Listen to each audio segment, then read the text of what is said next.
After Malcolm's phone call, Pedro immediately flew to San Fatillo. The first thing he did after he arrived in San Fatillo was to invite Irene and Thomas for dinner. Pedro was really angry. Previously, he felt a little bad when he forced Irene to back off, but he didn't expect her to play such tricks and got back with Jordan again. Pedro decided that since Irene was not playing nice, he had no choice but to deal with her even harsher. He even had a plan to dispose of her. Irene was brought to the hotel lounge when Thomas arrived at the door. When she saw Pedro's gloomy face, she immediately knew what happened. Before she could explain herself, Thomas stepped forward. "Uncle Thomas, what are you doing here?" Irene stood up and stopped Thomas. "Uncle Thomas, there's nothing for you to do here. Go home. I'll talk to Pedro myself." "I invited him here." Pedro slowly picked up a teacup and took a sip of the tea. He did not even look at Thomas. "I take that Miss Nelson didn't really listen to what I said before, so I wanted to invite Mr. Thomas here to have a short discussion." "Good. I was also looking forward to talking to you about this." Thomas walked up to Pedro. "How have you been, Mr. Pedro?" Pedro held the teacup in his hands and looked at Thomas. He took a closer look, and there was disbelief in his eyes. He was startled and accidentally tilted the teacup to spill it all over his shirt. Pedro's gaffe stupefied Irene. Thomas stepped forward and took the cup from his hand and put it on the table. He turned to Irene and said, "Irene, step outside for a while. I want to speak with Mr. Pedro." "Uncle Thomas, I am not going anywhere. I am staying right here." Irene was unwilling to leave. Pedro had been around for decades and was proficient in manipulation. Thomas had barely stepped foot out of the street he grew up in. He was a simple-minded guy. How could he possibly stand up to Pedro? The most important thing was that she was the one that caused all this trouble. She had to face the music. Thomas smiled faintly and grabbed a piece of tissue casually to help Pedro wipe the tea stains on his shirt. "Rest assured, I am not that weak." Pedro, at this same time, had also returned to his senses. His voice was completely different from before, which was less domineering and sounded much softer. "Miss Nelson, please leave us be. I have something to say to your uncle." Irene didn't budge. Pedro raised his voice and ordered the bodyguards, "Please escort Miss Nelson out." At this time, Jordan also rushed over after getting the news. "Grandpa, what's the matter? Come at me. It has nothing to do with them." "Jordan, you're just in time. Take Miss Nelson to dinner. I have something to say to Mr. Nelson," said Pedro. "But," Pedro interjected, "don't worry, I won't kill Mr. Nelson." "Yes, Mr. Pedro won't harm me. You two go have dinner," Thomas chimed. Jordan took Irene and left. The door closed. Pedro stared at Thomas, dumbstruck. He had never dreamed that this Thomas was different from the Dave he knew. "What's going on here? How did you become Thomas?" "It's a long story." Thomas sat down and picked up his teacup and took a sip of tea. His movements were extremely elegant and there was no fear on his face at all. "Not long after I returned to San Fatillo, the real Thomas passed away. At that time, everyone was hunting for me. I was very vexed, so I assumed Thomas's identity and survived. No wonder I couldn't find you all this time, so that's what happened." Pedro sighed deeply. "Why are you doing this? For a woman? Is it worth it?" "Yes, it is," Thomas replied. "Life is short, and I only want to pursue what I desire." "Is this really what you want to become? You had such potential as a designer." Pedro shook his head, his face plastered with regret. He had completely forgotten why he had asked Thomas to come. Thomas smiled and said, "Pedro, let's get back to business. You're not even the real Thomas. What's the point?" Pedro exhaled. "To Irene, I am still her uncle. I have really grown used to being Thomas Nelson. Don't worry." "How can I not?" Pedro sighed. "Your appearance really surprised me. I even forgot what I was going to do tonight. Since that's the case, let me start first. Pedro, we are not strangers, so I'll get straight to the point. I hope that you won't stop what happened between Irene and Jordan." Pedro smiled bitterly and responded, "Dave, you and I are old friends. Naturally, I will not refuse your request. However, Irene is Myra's child. If Jordan finds out about that, then we just don't tell them. There are only a few people who know about this. If we don't tell, Jordan would never know. But the truth will come out eventually. Can we really keep this hidden forever?" Pedro felt that it was unrealistic. I know that, but it had been so long since Jordan really fell in love with a girl. Are you really going to break his heart? Love will triumph. I know because I have experienced it. Malcolm and I are perfect examples. We know that it was never meant to be, but we still risked it all. Do you really want to see Jordan end up like us? Thomas added. Furthermore, Jordan would never find out that Malcolm abandoned them because of Myra. After all, Marie is there right now. Jordan would never suspect a thing. Pedro didn't want to see Jordan end up like Malcolm, but the thought of Jordan getting together with a divorced mother made Pedro extremely uncomfortable. However, Jordan was, too, a stubborn man. He would do unimaginable things if forced into it. I know what you are thinking, and I am not asking you to support them. I only hope that you won't stop them. If Irene and Jordan are destined to be together, nothing can stop them. Do you understand me? Thomas wanted Pedro to just leave them to fate. Pedro went silent for a while and nodded. I give you my word. I won't stop them. Many thanks, Pedro. Thomas thanked him with a fist-palm salute. Jordan and Irene sat down and placed their orders, but they had no appetite at all. They kept their eyes fixed on the lounge until Thomas and Pedro walked out together. Both of them were unusually composed. Jordan and Irene immediately approached them. Thomas then said, Irene, let's go home. Then he turned around and bid farewell to Pedro and Jordan. Irene helped Thomas out of the hotel. After getting in the car, she looked at Thomas worriedly and asked, Uncle Thomas, did Mr. Pedro insult you? I'm so sorry.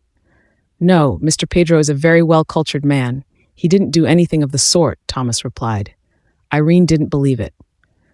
Uncle Thomas, I will find another chance to speak with him. It's my fault, and I will ask him to stop pestering you. Irene, we had talked things through. Mr. Pedro is very sympathetic and also admired the relationship you two shared.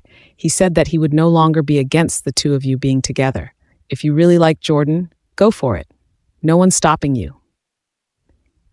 Irene was taken aback. She couldn't believe that Thomas could convince Pedro into allowing her and Jordan being together. With that being said, she still couldn't really venture into another relationship, knowing that Eden was still sick. Uncle Thomas, I don't fancy anyone anymore. I only care about Eden's health at this point. Nothing else matters. Don't worry. Lady Luck is on your side. Eden will be fine, Thomas comforted her. I think that Jordan is a decent young man. You should really consider him. Irene agreed that Jordan was a really good guy, but if Jordan found out that Irene's mother was the woman he despised the most, would he still love Irene? Uncle Thomas, I have a question. Was my mother in a relationship with Jordan's father? How did you know? Thomas looked at Irene in surprise. Jordan's father abandoned him and his mom because of Myra. It's not like that. Nelson's hesitance sank Irene's heart.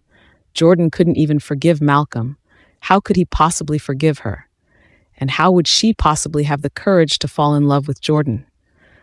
On the flip side, Jordan helped Pedro into the car and said, Grandpa, I am telling you this right now. Everything that happened between Irene and me was all out of my own wishes. You know me very well. I will do something once I set my mind to it. I hope that you will stop bothering Thomas and Irene. Pedro sighed in his heart. If Jordan knew that Irene was Myra's daughter, would he still be this persistent? Pedro suddenly sympathized with Jordan. It took him so long to fall in love, but Irene turned out to be the daughter of the woman Jordan despised. How devastated would he be if he found out the truth? Forget it. I'd better follow Thomas' advice and let fate take its course. Pedro thought to himself before he replied to Jordan, I won't meddle in your personal affairs anymore. I only hope that you'll focus on your work and not disappoint me. This meant that he would not stop Jordan from dating Irene. Jordan couldn't believe that Pedro would change his mind. Grandpa, are you thinking straight? Jordan, are you cursing me now? That's great. Jordan's face was written with joy. Grandpa, don't worry. I will definitely work my hardest. Just you wait and see. Edric was delighted when he heard that Pedro was coming over. Pedro must be here to break Jordan and Irene up. If Pedro interfered, Jordan would probably be devastated. However, it didn't turn out as Edric had hoped. Pedro had only just stayed a few days in San Fatillo and didn't even do anything. Edric was quite shocked. Pedro's silence seemed to be a sign of agreement and a blessing to Irene and Jordan. They two could finally be together, and that made Edric extremely irate. He was engaged to Lily and probably didn't have any right to interfere in Irene's personal affairs. Yet the fact was that he still had feelings for her. He couldn't just watch as she got together with Jordan. Jordan seemed to know that Pedro's sudden appearance in San Fatillo was credited to Edric.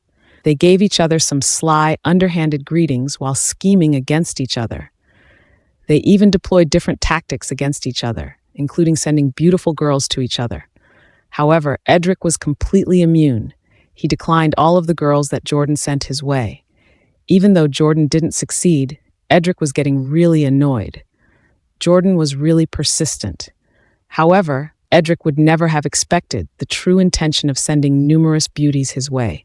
Jordan wanted to steal Edric's sperm for Irene. Edric didn't fall for Jordan's tricks, and hence, Jordan was caught at a dead end. How could Edric be so firm and resist all the temptations that presented themselves before him? Jordan was racking his brain when Irene sent him an invitation for the 10th cocktail party of the Hayes group. When he saw that the party was held in Shangri-La Hotel, Jordan's eyes flickered, and he immediately came up with an idea. The Hayes Group in San Fatillo was regarded as a high-standing company. Their 10th anniversary appreciation cocktail party was definitely held in a grand manner. Edric, who would definitely be invited to the party, would not miss it. The venue was Shangri-La Hotel, which belonged to the White family. As long as he greeted Nathan, things would fall into place. This time, Jordan wanted to let Edric know how powerful he was. At the same time, Edric received the Hayes Group's invitation to attend the appreciation party. However, he was reluctant to attend it, as Jordan would definitely be present at that party. When he thought about Jordan and Irene attending the party together, he felt upset. John was not aware that Edric was upset and asked him softly, "Mr. Myers, do you want me to inform Miss Cook?" Edric did not want to show up with Lily at all, but it was not justifiable to not bring her along to such a big occasion. After all, they were engaged, he sighed heavily. "Okay, call her." At 7 o'clock in the evening, Jordan took Irene's hand as they entered the banquet hall. Irene wore an off-shoulder mini-dress. Her long hair was tied behind her head. Her slender and fair legs attracted the attention of countless people. Edric stared at Jordan as he appeared with Irene, his arm around her waist. As soon as Jordan came in, his eyes scanned the hall for Edric. When he saw Edric and Lily, he smiled menacingly. He lowered his voice and whispered in Irene's ear, "I have prepared a generous gift for Edric tonight. I hope he will be happy about it." "What do you plan on doing?" Irene asked curiously. "Don't you think that tonight is the perfect opportunity?" Jordan winked at Irene. "Tonight?" Irene immediately understood what Jordan was hinting. She lowered her voice and said, "His fiancée is here. It might not be a good idea." "Don't worry, I have made all the arrangements," Jordan said as he walked toward Edric with Irene. The two of them greeted each other politely, as if they never had any issues between them. Lily wore a long dress. She was tall and slim, and the dress fully outlined her sensuality. Jordan's sly eyes swept over Lily several times before he said with a faint smile, "Can we expect good news from Mr. Myers and Miss Cook soon?" Jordan did it on purpose.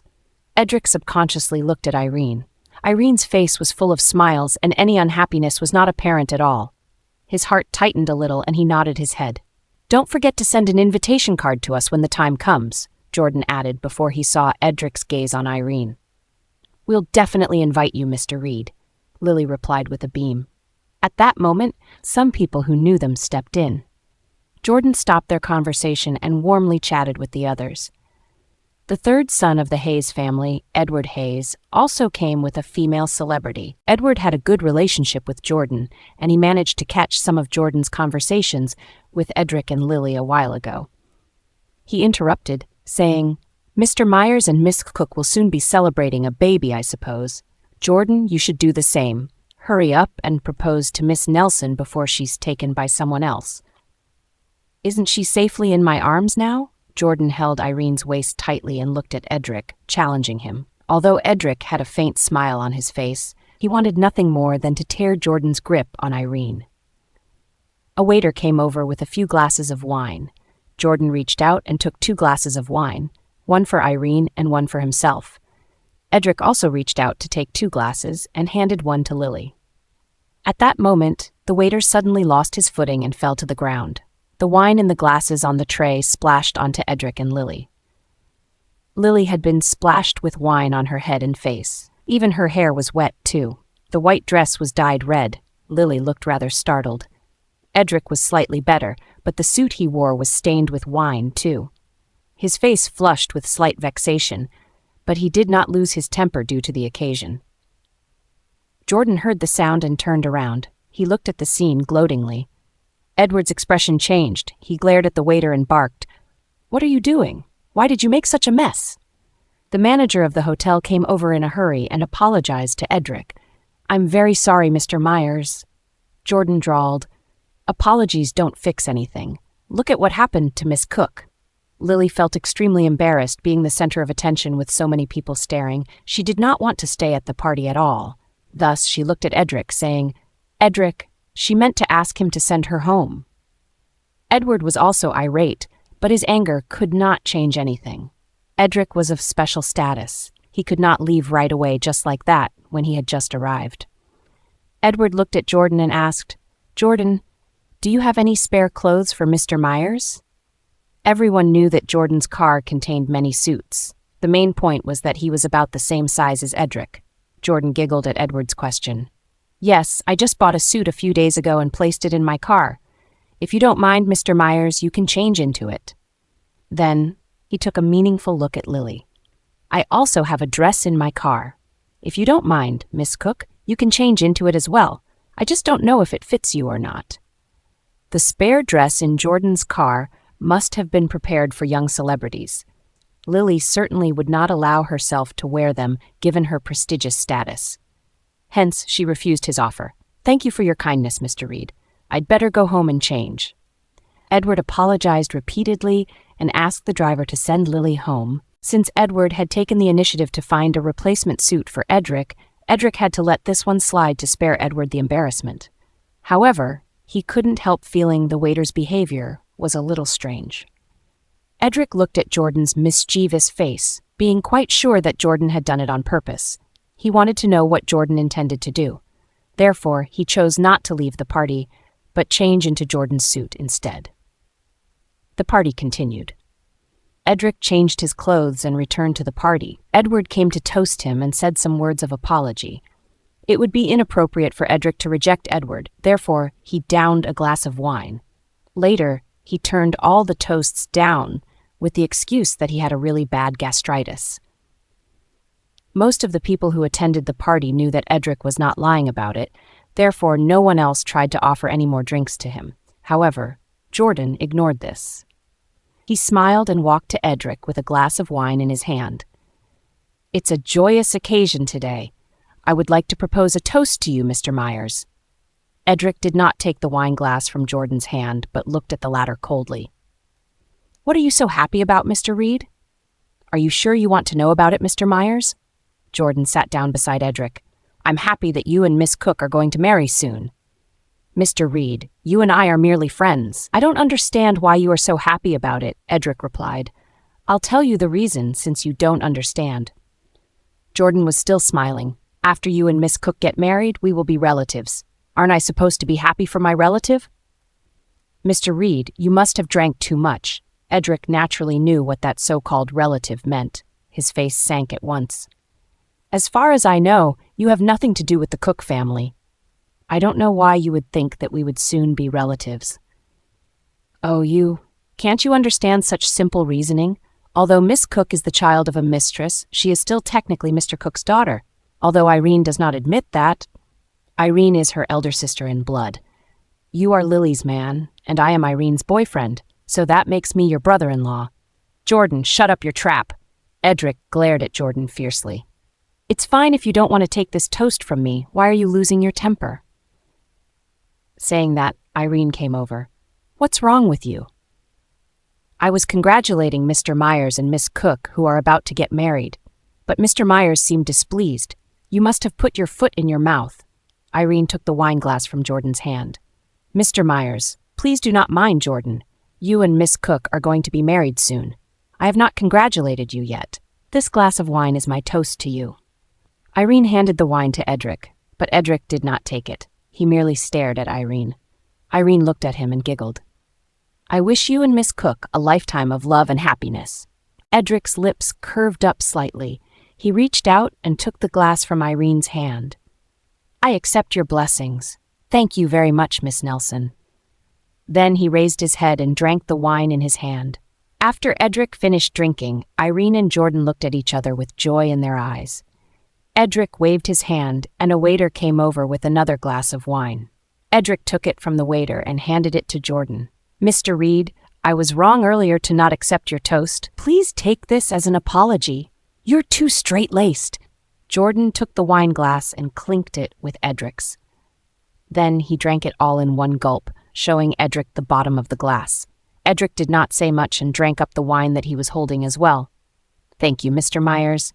We'll be heading over there now." Jordan put down the glass and put his arm around Irene's waist as they left. Edric watched Jordan and Irene leave with no expression on his face. After a while, he suddenly felt dizzy and fell on the sofa in the hall. A waiter came over and asked, "Sir, are you all right?" A familiar voice rang out, "Mr. Myers must have drank too much. Please send him upstairs to rest. Here, the access card." Someone helped Edric up to a guest room. Jordan winked at Irene, indicating that all had gone to plan. Irene smiled gratefully at him and said, "Thank you for your hard work. You've drank a lot of wine tonight. Do you want to go to the guest room to rest as well?" "There's no need. I won't get drunk even if I drink 1,000 glasses." Suddenly, Jordan covered his abdomen and said with a pained look, "I'm going to the washroom." Jordan was inside for a long time before he came out, covering his stomach. "How are you?" Irene asked with concern. I'm having diarrhea." Jordan could not look Irene in the eye. "Is it serious?" Irene reached out and held on to him. "It is." After that, he let go of Irene's hand and ran into the stall again. A few minutes later, he came out with his hands on his stomach. He scurried a few steps to Irene's side and rushed back inside again. Irene was very anxious when she saw him in such a state. She immediately called David and asked him to send Jordan to the hospital as soon as possible. Jordan was not willing to leave. He had wanted to wait to execute the plan personally, but he was already exhausted. David was worried about Jordan's condition and forced him to the hospital. When he left, David handed Irene an access card. "This is the card for the next room. You can go to the next room and wait. Someone will update you soon. I will send Mr. Reed to the hospital first. Please call me if anything happens." Irene took the card and went upstairs to the room. When Edric went to change his suit earlier, Jordan had told her that the wine that was given to Edric earlier was spiked. After Edric fainted, someone would send him into the guest room. In the guest room, a beautiful woman would be waiting for him. After Edric and the woman had intercourse, the woman would inform them about it. However, Jordan's diarrhea was not part of the plan. Irene was very nervous, being alone. She did not know what the situation next door was like. But once Edric had passed out, she thought that he had played completely into their hands, with no way to escape. Irene waited in the room for a long time, but the said woman did not contact her. She knew clearly that Edric had a lot of stamina. Therefore, she waited patiently for another half an hour. Then she got up, opened the door, and went out. Edric's room was next to hers. Irene tiptoed over and placed her ears close to the door to listen. She did not hear any unusual sounds coming from the room. Was the woman too tired that she fell asleep?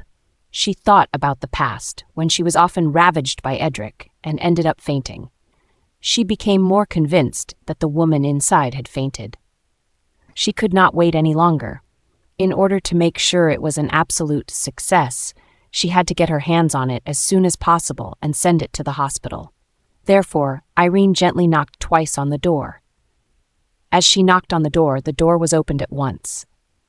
Before Irene could see the situation inside clearly, her mouth was immediately covered by a person's palm. She smelled a faint fragrance and immediately lost consciousness. Outside the window, it began to rain. Raindrops rustled the leaves outside the house. Irene gradually regained her consciousness as the noises tapped against her eardrums. "What happened? How did I fall asleep?" she thought. A familiar breath tickled the tip of her nose. Only then did she realize that her limbs were tightly entangled with him like the tentacles of an octopus. In the past, he always liked to hold her in this way to sleep. She thought that she was still in a daze. She couldn't help but touch his face gently. His aquiline nose was outlined on an impeccable silhouette, and the lines of his chin were exceptionally angular. She was shocked out of her daze at once. What happened? How did she end up falling asleep? Most importantly, how did she fall asleep in the arms of this disgusting man? No, why did she feel pain in between her legs? Her bones seemed to be falling apart. She could not imagine what she had just experienced. She was now completely awake. She was lying naked in Edric's arms. What happened exactly? How could she sleep with Edric? She could not call anything to mind, but it was not the time for her to be pondering about it. She had to leave the room before he woke up. Irene gently moved her body out of Edric's arms. She tried her best to suppress the discomfort she felt down there while putting on her clothes. She fumbled around in the dark to look for the door. The metal doorknob in her hand was freezing cold. She gently turned it, but before the door was opened, the light in the room was lit up. There and then she heard his unusually low voice. "Are you leaving? Just like that?" Irene turned her head like a frightened rabbit. Behind her was a pair of coal-black eyes. As gentle as they were a few years ago, they were akin to a bottomless ocean that would drag people in to drown them. "You're awake?" She heard her voice trembling. He answered flatly. I, she stammered. She had gotten onto his bed in the middle of the night, without any reason. "My dear sister-in-law, can you explain why you appeared in my room?" He leaned on the head of the bed. His handsome face revealed the charm and aggressiveness exclusive to him. His naked torso was perfectly molded, like a Greek statue. He did not find it inappropriate at all. At this moment, his eyes were locked on her as he waited for a reply from her. Irene felt her throat tighten. It took her quite a while to find her voice. You were drunk." "So?" he asked calmly. "I sent you back, and—" He interjected, "And what?" "I don't know what happened either." She gritted her teeth. "If you don't, then let me tell you." Edric sneered. "Last night, after I was sent to this guest room, there was a beautiful woman inside. She said that she wanted to sleep with me, but I wasn't interested in her. Later, she said that if I did not like her, she could find someone else to replace her. Never did I expect another beautiful woman who would replace her to be you. Irene, how did you end up stooping so low? Are you sleeping around with men now?" Under the light, there was a smirk on his face with a trace of sarcasm in his good-looking eyes. She felt her heart sink when she saw the mockery in his eyes. Only she knew that this seemingly harmless pair of eyes were now smoldering with rage and ferocity. She was the only person who knew what he was capable of. He was the most dangerous and ferocious animal in the world. He could say that he loved you a second ago, but he would drive you to hell without a second thought in the next moment. Her chest felt exceedingly heavy. He was no fool, but the question was, how much did he know exactly? As she thought about it, his voice broke through the air. "What do you think would happen if I gave this thing to Mr. Cook?" There was something in his fingers. It turned out to be a small pinhole camera. When she saw the camera in his hand clearly and thought of the contents of the video, her vision turned blurry and her knees went weak. "Edric, you're so despicable. How dare you install a hidden camera?" Edric leaned against the bedside elegantly in his naked state. He held the camera in one hand and took out a piece of paper with another hand. "Come here and sign this." "What is that?" she roared. "It's a contract to sell your body to me." He spat out these words coldly. Irene, you asked for it. After signing in it, you'll be my secret lover. I won't release the video to the public, but if you choose to walk out of this room, you know what will happen." "Why?" Irene muttered. "Why, don't you know?" Edric's eyes flashed with viciousness. "Irene, when you paid someone to seduce me, you should have thought of the consequences of your actions." "Edric, aren't you afraid that I will tell all this to Lily? You're already engaged to her. If she is aware of all this—" She grasped at her last hope. When he heard Irene mention Lily, he revealed an eerily gentle smile. The words that tumbled out of his lips next were exceptionally cold and ruthless. "If you dare let Lily know about this, I will ensure you die a tragic death." Irene thought that she knew Edric, but now she realized that she had never fully understood him. She never knew what he was thinking. His cold eyes bore into her. Irene bit her lip hard. Blood began to ooze out of her thin lips and dyed them red. She did not want to have anything to do with him, not even the slightest bit. But this was also an opportunity for her. If she could conceive a child, Irene's mind spun desperately as she tried to formulate the best solution. The room was silent. Edric did not wish to wait for her answer any further. He reached out and picked up the phone. "John, come to the hotel. I have an item for you to deliver to Mr. Cook." As soon as Irene heard Edric's words, she immediately stopped him. I'll sign it immediately." Shaking like a leaf, she picked up the paper and pen chucked on the bed by Edric and signed her name in the designated column. After that, Edric put the paper away with a poker face. "You can go now." But you have not given the video to me yet." Irene bit her lower lips. "Did I say that I was going to give you the video?" he asked coldly. "No." Irene stared at Edric with wide eyes. Indeed, Edric had never said that he would give it to her. She was the one who made such a presumption. Irene marched out of the hotel, her mind still in a frenzy.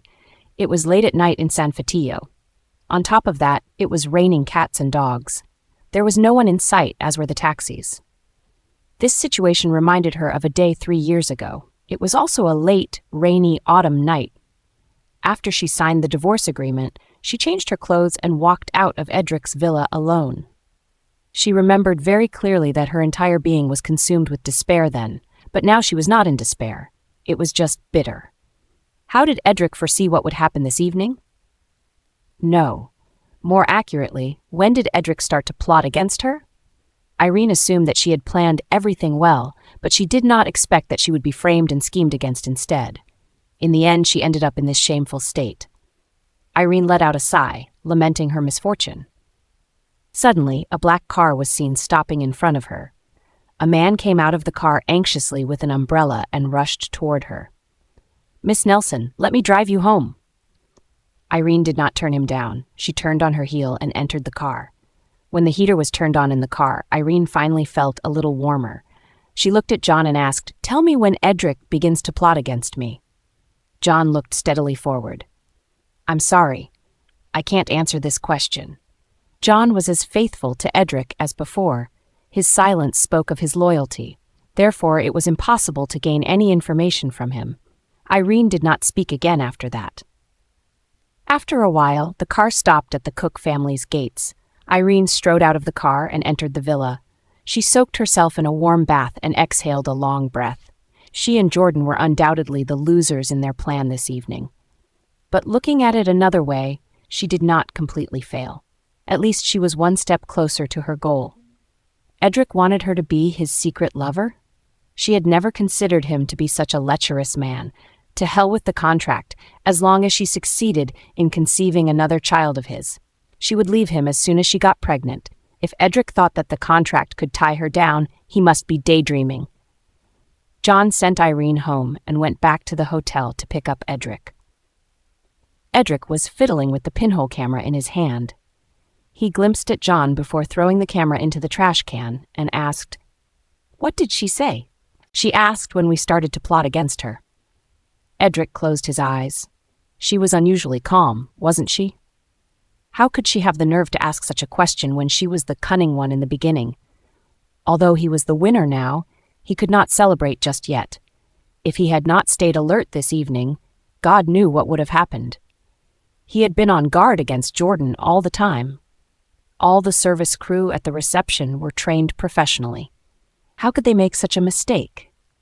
At that time, he had guessed that Jordan was the one behind all this. It was not the first time since Jordan had started his shameless scheme against Edric. In that case, Edric needed to plan ahead as well. When he went to change his clothes, he instructed John to pay more attention to Jordan in case he played any tricks. As expected, John found some hints that Jordan had ordered people to drug Edric's wine. John asked someone to change Edric's wine and to serve Jordan's wine with laxatives instead. When Jordan saw Edric drink the wine, he thought that Edric had fallen into his trap. Never did he expect that he had instead been caught in Edric's scheme. He then downed the drugged wine that Edric gave him without any suspicion. Edric wanted to see what they were going to do, hence he pretended to faint and was sent to the guest room by a waiter. Not long after he entered the guest room, a woman with heavy makeup opened the door and entered the room. The woman closed the door and took off Edric's clothes. Edric suddenly sprung up. Truth be told, it almost scared the woman half to death. John held the woman down and forced her to spill everything to them. She claimed that someone had paid her a high price to sleep with him and asked her to record the entire process. The recording was originally Jordan's idea. He made such requests so he could kill 2 birds with 1 stone. Edric was, of course, incensed when he learned the truth. Jordan would not be able to collect the video because he was going to have bad diarrhea. Edric wanted to see who would come to collect the video. He swore to teach Jordan a lesson this time. Edric sent the woman away and waited with John to take the bait. Soon he heard a knock on the door. John quickly prepared some chloroform solution. When he saw that it was Irene who had knocked on the door, rage erupted from his nostril like molten lava at once. Thus far, Edric had always thought that Jordan was the one scheming against him. Never would he even dream that it would actually be Irene. What did Irene plan to do? Why did she hire someone to seduce him and record a video of it? He was very angry and disappointed with Irene. Edric guessed that Irene did this to take revenge on Lily. If that was the case, then she should not blame him for plotting against her too. Well, he thought that he was merely giving Irene a taste of her own medicine. Little did he realize he was actually enjoying this moment with her. In these 4 years they parted ways. He had never touched another woman. Therefore, when he managed to have such intimate contact with her again, all his desires went haywire in an instant. Afterward, he held her in his arms while the faint fragrance of her body perfumed his nostrils. Her delicate body felt as soft as silk in his embrace. His heart could barely stop drumming in his chest. During that period of time, he had seen her and Jordan being together countless times. It drove him crazy, but he could not do anything about it. Now that she had gotten under his skin, she should not blame him for whatever he would do next. This was the only opportunity he could seize at the moment. Didn't she want to be with Jordan? Since Edric could not change her mind, he did not mind using any means as long as he could keep her with him. Even if she hated him, he would not let her go. The drizzle of rain outside formed an orchestra of music, keeping Lily awake. It was already midnight at this hour. She had been greatly embarrassed that night. However, Edric did not come to her rescue and save her from the humiliation. He did not escort her back, too. Instead, he sent her away with a driver. She felt dejected, but she could not do anything about it. When she got home, she took a bath and changed her clothes. She laid on her bed and listened to the sound of the rain falling. This evening, Irene was at the party, too. Lily felt something amiss when she saw Edric's gaze on Irene. She knew very well how she had gotten together with Edric. Her uneasiness was making her insomnia worse as Irene had not returned home yet. Lily tossed and turned on the bed. Soon, it was already 3 o'clock in the morning. Why hadn't Irene returned home? Lily felt even more restless. She called Lorraine. "Has Edric returned home?" Lorraine was groggy from sleep. "I'll go and have a look." A few minutes later, she replied, "I did not see Edric's car." It was impossible for the party to last until 3 o'clock in the morning. Where was Edric? Lily's heart skipped a beat when she thought about Irene, who had not returned home either. Were Edric and Irene spending a night together? As this thought flashed through her mind, Lily immediately got up from the bed. Right then, she heard the sound of a car from outside. She opened the curtain and saw a black car turning around and leaving. The rain was so heavy that she could not see the license plate and the driver clearly. She had a gut feeling that the car was very familiar. Lily remembered that Edric seemed to have such a car. Again, her heart went into arrhythmia. Could it be possible that the person who sent Irene home was Edric? Lorraine had claimed that Edric had not returned home. With this fact in mind, Lily was absolutely sure that the person who sent Irene home was Edric. Edric had not shown any concern or asked any questions about Lily's feelings after the incident at the party. Lily's heart was in turmoil. She just stood by the window, clasping the curtain tightly in her hand. Her long, vampish fingernails sliced through her palm, but she did not feel the pain at all. It was very late when Irene returned home, so it was almost noon when she woke up. She went downstairs and saw Lily sitting in the living room. Lily's expression was rather strange. Although Lily's eyes were fixed on her, Irene chose to ignore it and went straight into the dining area. "Is there anything to eat?" "I'm starving." "Breakfast will be ready soon," Maisie replied. "Please wait for a while." "I can't wait any longer. I need to go to the hospital to visit a patient. Is there anything less salty?" "Yes, there is." Maisie immediately filled a bowl of cereal for her. When Irene sat down and took a bite of the cereal, Lily came over. She sat opposite Irene and gawked at Irene's neck with hatred burning in her eyes. "Why are you staring at me?" Irene could not bear it anymore. "Where did you go last night?" Lily barked. Gone was her usual gentleness. "Do I need to report my comings and goings to you?" Irene asked. "Irene, I warned you not to go after what you do not deserve." "May I ask, Miss Cook, what the things that I do and do not deserve are?" Irene sneered. "I just want to remind you to live with dignity. It's so not you to be a homewrecker." With that, Lily pushed the chair back and got up. Irene was stunned. Did that mean that Lily already knew what happened the previous night? But how could she have known? Did she plant a tracker on Edric's body? It was absurd to think about this possibility. Irene got up after she finished the meal. Maisie came over and reminded her, "Miss Irene, your neck." Irene reached out and touched her neck. Only then did she come to her senses. She hurried upstairs and saw 2 bright red marks on her neck in the mirror. "Edric, that bastard!" She finally understood where Lily's weird statements came from.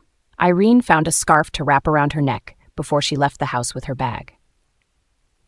On the road in front of the Cook family, she saw a black car parked in the distance. John got out of the car when he saw Irene and opened the door for her. "Miss Nelson, Mr. Myers has been waiting for you." "I'm sorry, John. I've made an appointment with someone today." Irene turned on her heel and went ahead. "Miss Nelson!" John shouted behind her. Irene strode past John and saw a taxi coming over. She stopped the taxi and headed to the hospital. Jordan was on a drip, his face pale. When he saw Irene, he asked, "Why are you here so late? And why did you turn off your phone last night? I called you countless times." "I was set up by Edric." Irene sat down and let out a long sigh. She then told him about what had happened the previous night.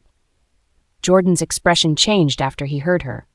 "Edric is insane. It seems that my diarrhea has something to do with him as well." He punched the bedhead, and the tip of the needle attached to his hand broke off. Blood gushed out of his wound all of a sudden. Irene hurriedly called the nurse. Jordan's face was plastered with remorse. The night before, he was wheeled to the ER. He did not expect that Edric would plot against him. When he called Irene and was unable to get hold of her, he began to worry. Therefore, he asked David to return to the hotel to check on her. David reported that Irene was nowhere to be seen, but he saw John there. He had a feeling that things did not go well. He had anxiously prayed for Irene to be fine. Indeed, something bad had happened to Irene. She was blackmailed by Edric.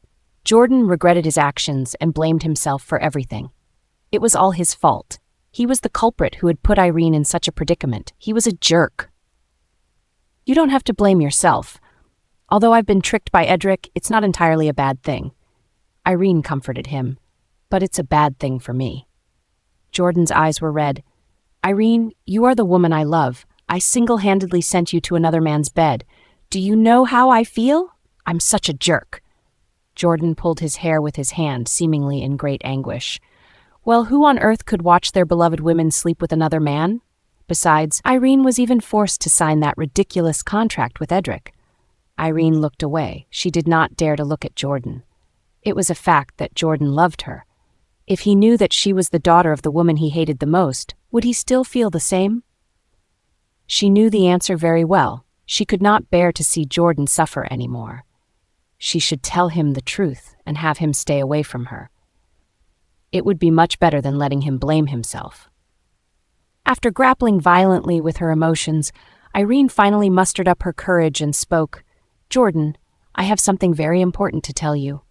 She dared not meet Jordan's eyes.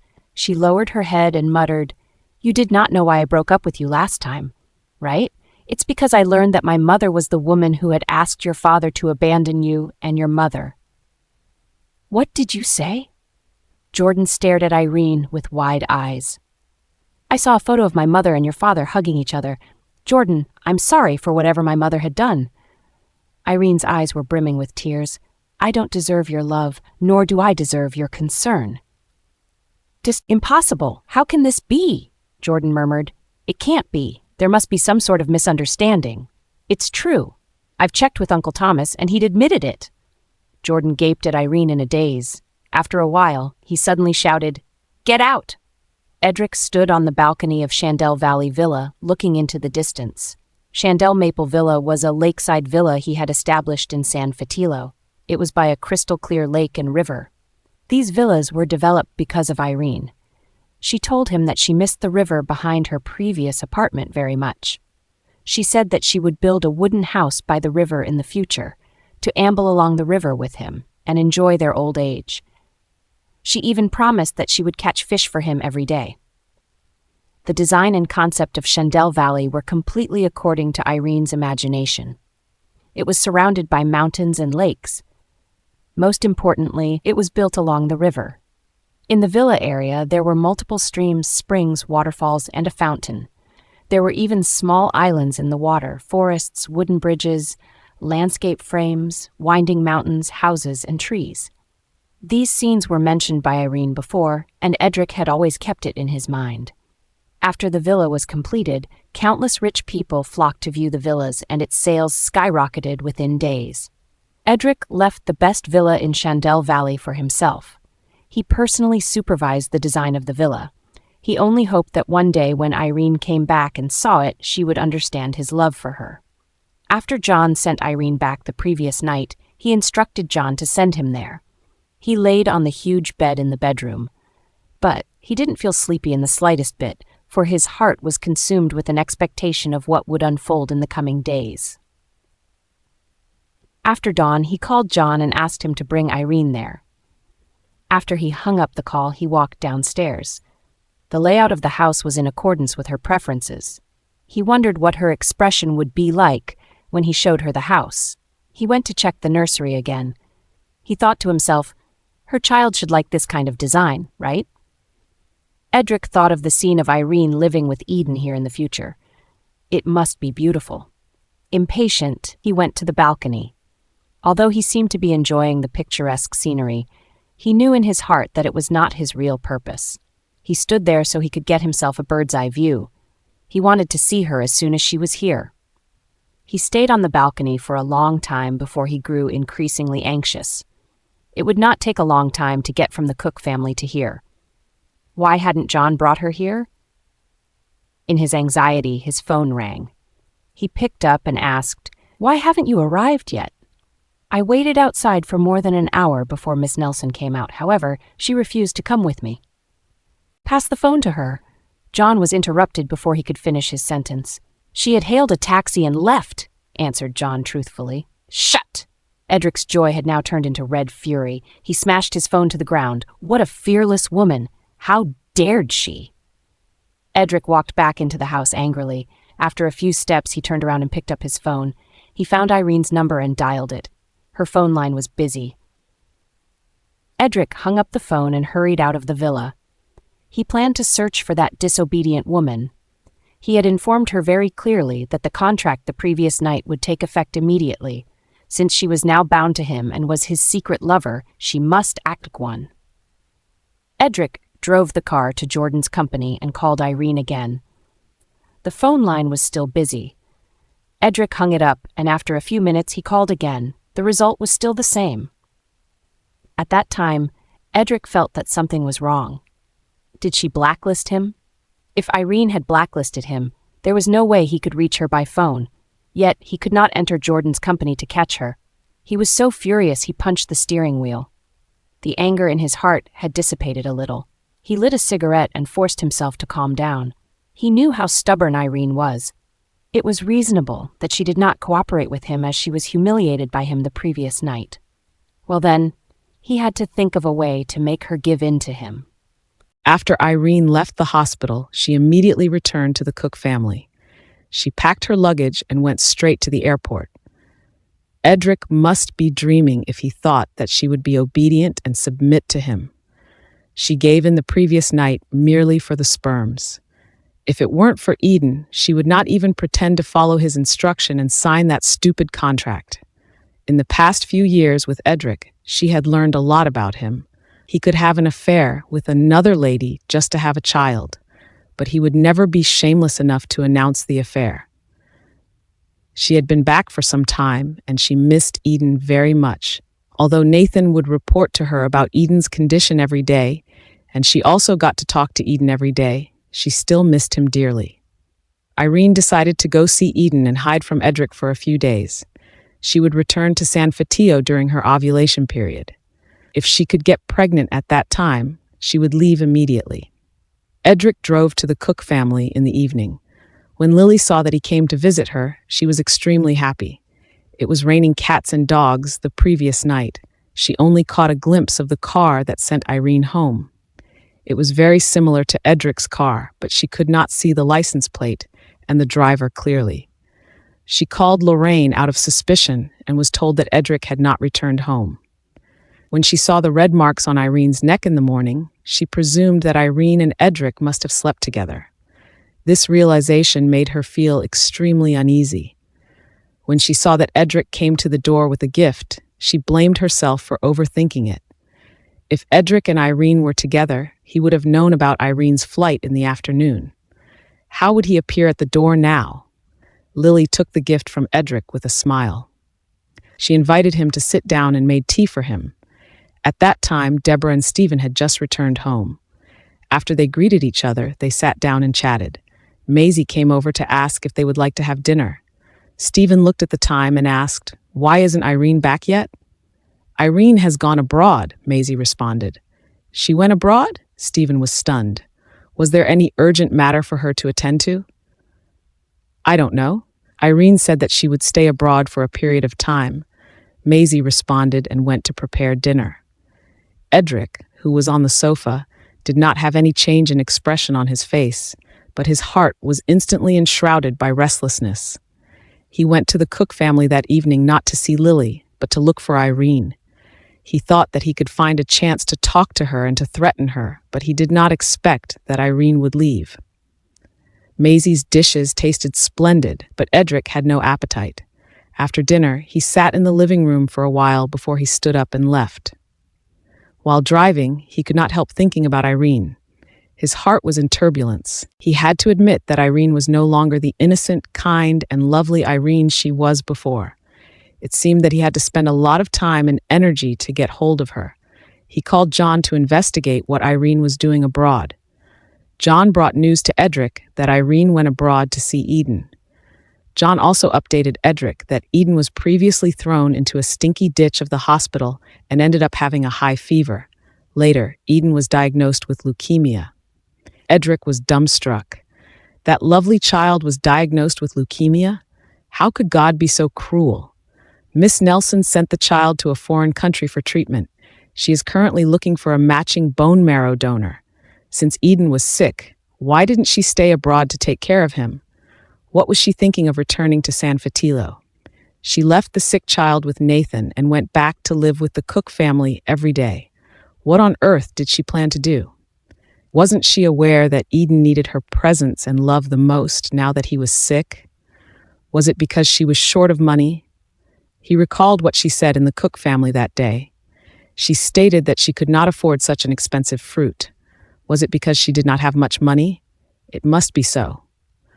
John looked at Edric's morose, somber face. "Mr. Myers, you should not have treated Miss Nelson that way. Previously, she went to look for Madame Margaret for a reason. Madame Margaret once instructed someone to abduct her son in the park and threatened her to leave. On that day, someone sent her a note, therefore. So that was the reason Irene came to look for Margaret. Well, Edric was aware of that, hence he restrained himself when Irene hit Margaret during their heated argument. You should not have gotten engaged to Miss Cook so early." John knew that Edric's heart only had room for Irene thus far. Edric did not reply to John. His engagement with Lily was unrelated to the quarrel between Irene and Margaret. but was because Irene had said that she would never go back to him again. She said she despised him. Besides, Lily could not conceive, and with that in mind, he found her rather pitiful. Well, since he could not be together with Irene, he ended up making this decision. Edric's eyes darkened. Have you found out the identity of the person who abducted the child? No, the hospital's surveillance video was blurry, and the man wore a mask, therefore his face was not apparent at all, John replied. That was a premeditated act. Except for Margaret, who wanted Irene to disappear. Who else would want her gone? It's definitely not Madame Margaret's order. I checked her call records and could not find any clues that she was linked to the incident, added John.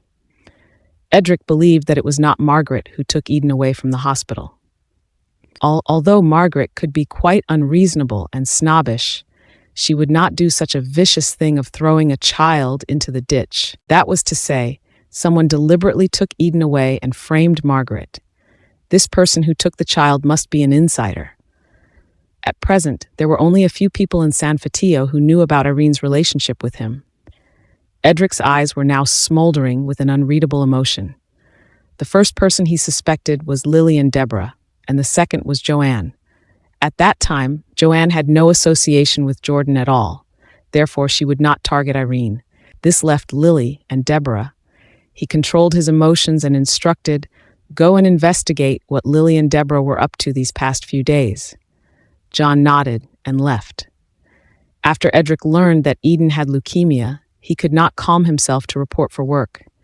Eden's lovely face appeared in front of him, and his heart seemed to be crushed by a heavy boulder. Restlessness haunted his every single cell. He remembered that Irene had called him late at night a few nights ago. She said that if he was not engaged to Lily, she would consider being together with him again. He rejected her ruthlessly. After that, she called him again several times.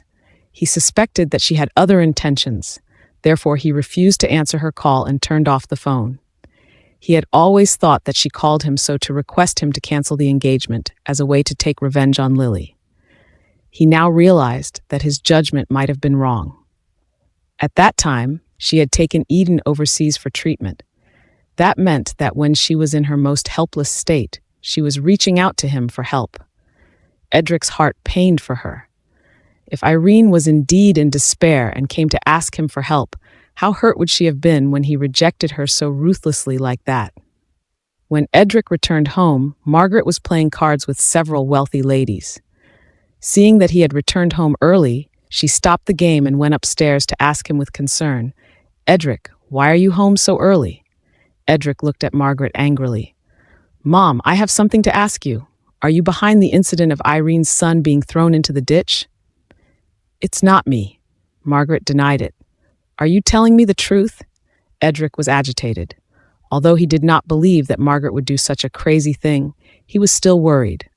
If John's investigation was wrong, and if it was really done by Margaret, Irene would definitely not forgive him for the rest of his life. "I really did not do it, Edric. I don't have to go so far because of Irene.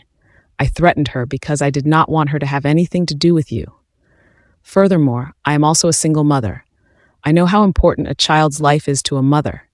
How could I do such a crazy thing as to throw a child into a ditch?"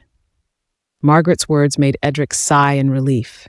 He was glad that Margaret was not behind the incident. "Why do you look so pale? What happened?" Margaret asked tentatively. "Nothing. I just feel sorry for the child. He had lost his father at such a young age." Edric stood up and swore, "I must find out which heartless person threw such a young child into a foul ditch." Lorraine brought him a cup of tea, and her expression suddenly changed. When Deborah arrived home, her phone rang. After Deborah picked it up, Lorraine's nervous voice came over the line. "Mrs. Cook, bad news. Mr. Myers wants to investigate Eden's abduction." "What?" Deborah was stunned. Just now he came home to ask Mrs. Rapp Myers if it was she who threw the child into the ditch. After Mrs. Myers denied it, he insisted on investigating the case. "I'm a little scared. What if Mr. Myers finds out the truth?" "Don't worry, he will not be able to find it out," Deborah comforted Lorraine. She had already made detailed arrangements on the matter. Therefore, Edric would not be able to uncover it no matter how hard he tried. But Lorraine had ample reason to be worried. It was her son who threw Eden into the ditch. It would be terrible if Edric found out about it. Deborah knew what Lorraine was worried about. Calm down. I've already made arrangements to cover this matter up. He won't be able to find out anything. You can rest assured. After Deborah hung up, she frowned. That incident had happened so long ago. Why did Edric suddenly want to investigate it? Fortunately, she handled it with extreme care and had not used any outsiders. Instead, she asked Lorraine's son to carry it out. Lorraine's son was Stephen's driver. Even if Edric were to investigate this matter, he would never suspect the people around Stephen. Eden's condition improved tremendously after the treatment. When Irene arrived, Nathan was accompanying Eden for a walk in the garden. When they saw Irene, they were pleasantly surprised. Eden threw himself into Irene's arms. "Mommy, I'm a brave boy. I did not cry after the injection." Irene held Eden in her arms and kissed him repeatedly. "My darling son, you're so brave." Nathan looked at her sunken face and knew that she must have been under a lot of pressure during that period of time. "Irene, you don't have to worry about Eden. The doctor said that Eden's condition is not too bad. We still have time." "How can I not be worried?" Irene picked Eden up and went inside. She was his mother, and they shared an unbreakable bond. After all, Eden was her flesh and blood. At such a young age, he had to endure the torment of such an illness. How could she not stay put and sit idly? She even hoped to be the one who was ill instead of Eden. Irene's arrival made Eden very happy. The room was echoing with laughter. Irene had forgotten all her fatigue. She played building blocks with Eden. Nathan joined in as well. The three of them sat on the carpet and had a whale of a time. Suddenly, Nathan's phone rang. He picked it up and heard Joanne's voice.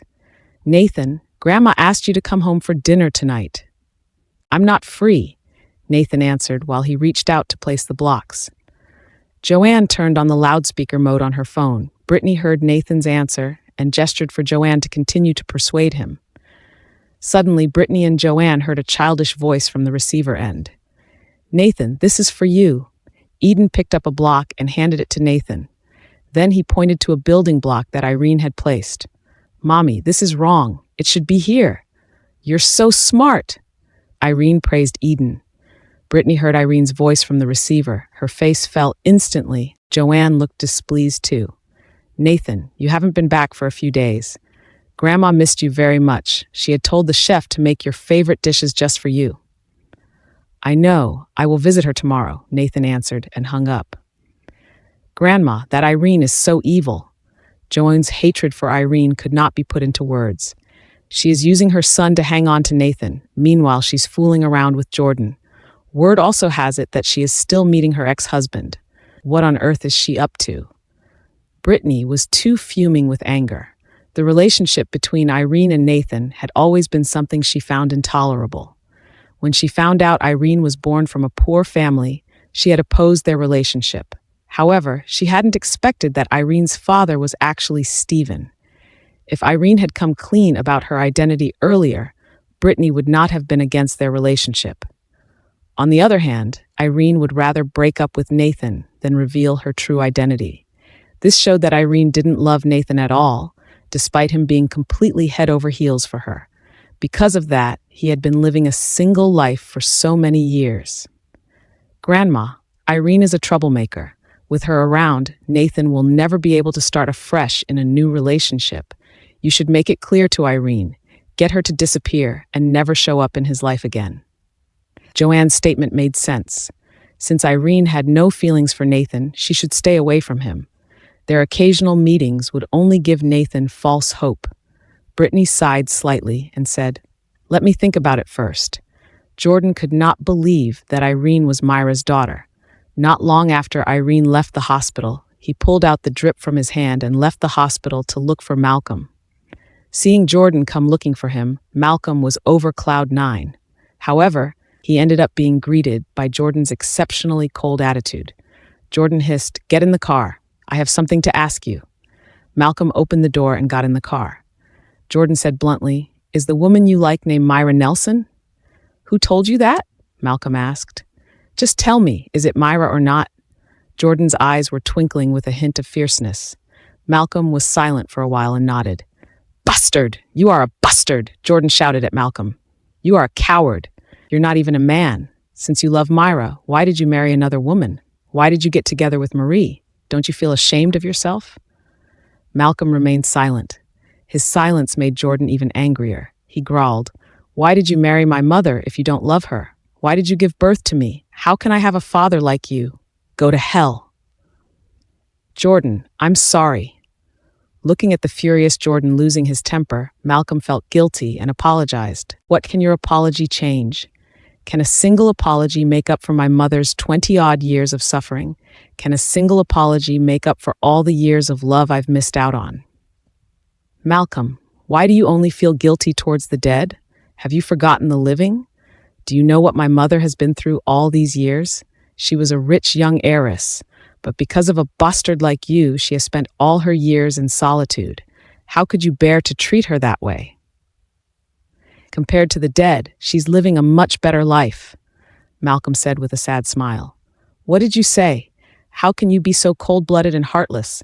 What did she do to make you treat her this way? Jordan had never dreamed that Malcolm would say such a thing. He grabbed Malcolm's collar and bellowed, Malcolm, you are the root of my pain and my mother's. Why don't I put an end to all that today? Let's just die together. Jordan, you are crazy. A painful look flashed across Malcolm's face. How much do you know about the past? Let me tell you the truth. Lydia brought all this suffering upon herself. You. Jordan raised his fist to Malcolm. Faced with Jordan's potential assault, Malcolm was not afraid at all. Jordan, who told you that Myra stole me away from your mother and you? Who told you that your mother was the victim of this tragedy? The truth is a completely different story. If Lydia did not entrap me with her so-called love, I would have never broken up with Myra. Then she wouldn't have married someone else, and she wouldn't have passed away at such a young age. Malcolm pushed Jordan's hand away from his collar and roared, Just like how you have no feelings for Joanne, I never intended to marry Lydia Klein. I told her very clearly that I wouldn't marry her. I loved Myra, but what did she do to me? She promised me she would let go of me, but behind my back she plotted against me and set me up so Myra would see her in my bed. Because of that, Myra broke up with me.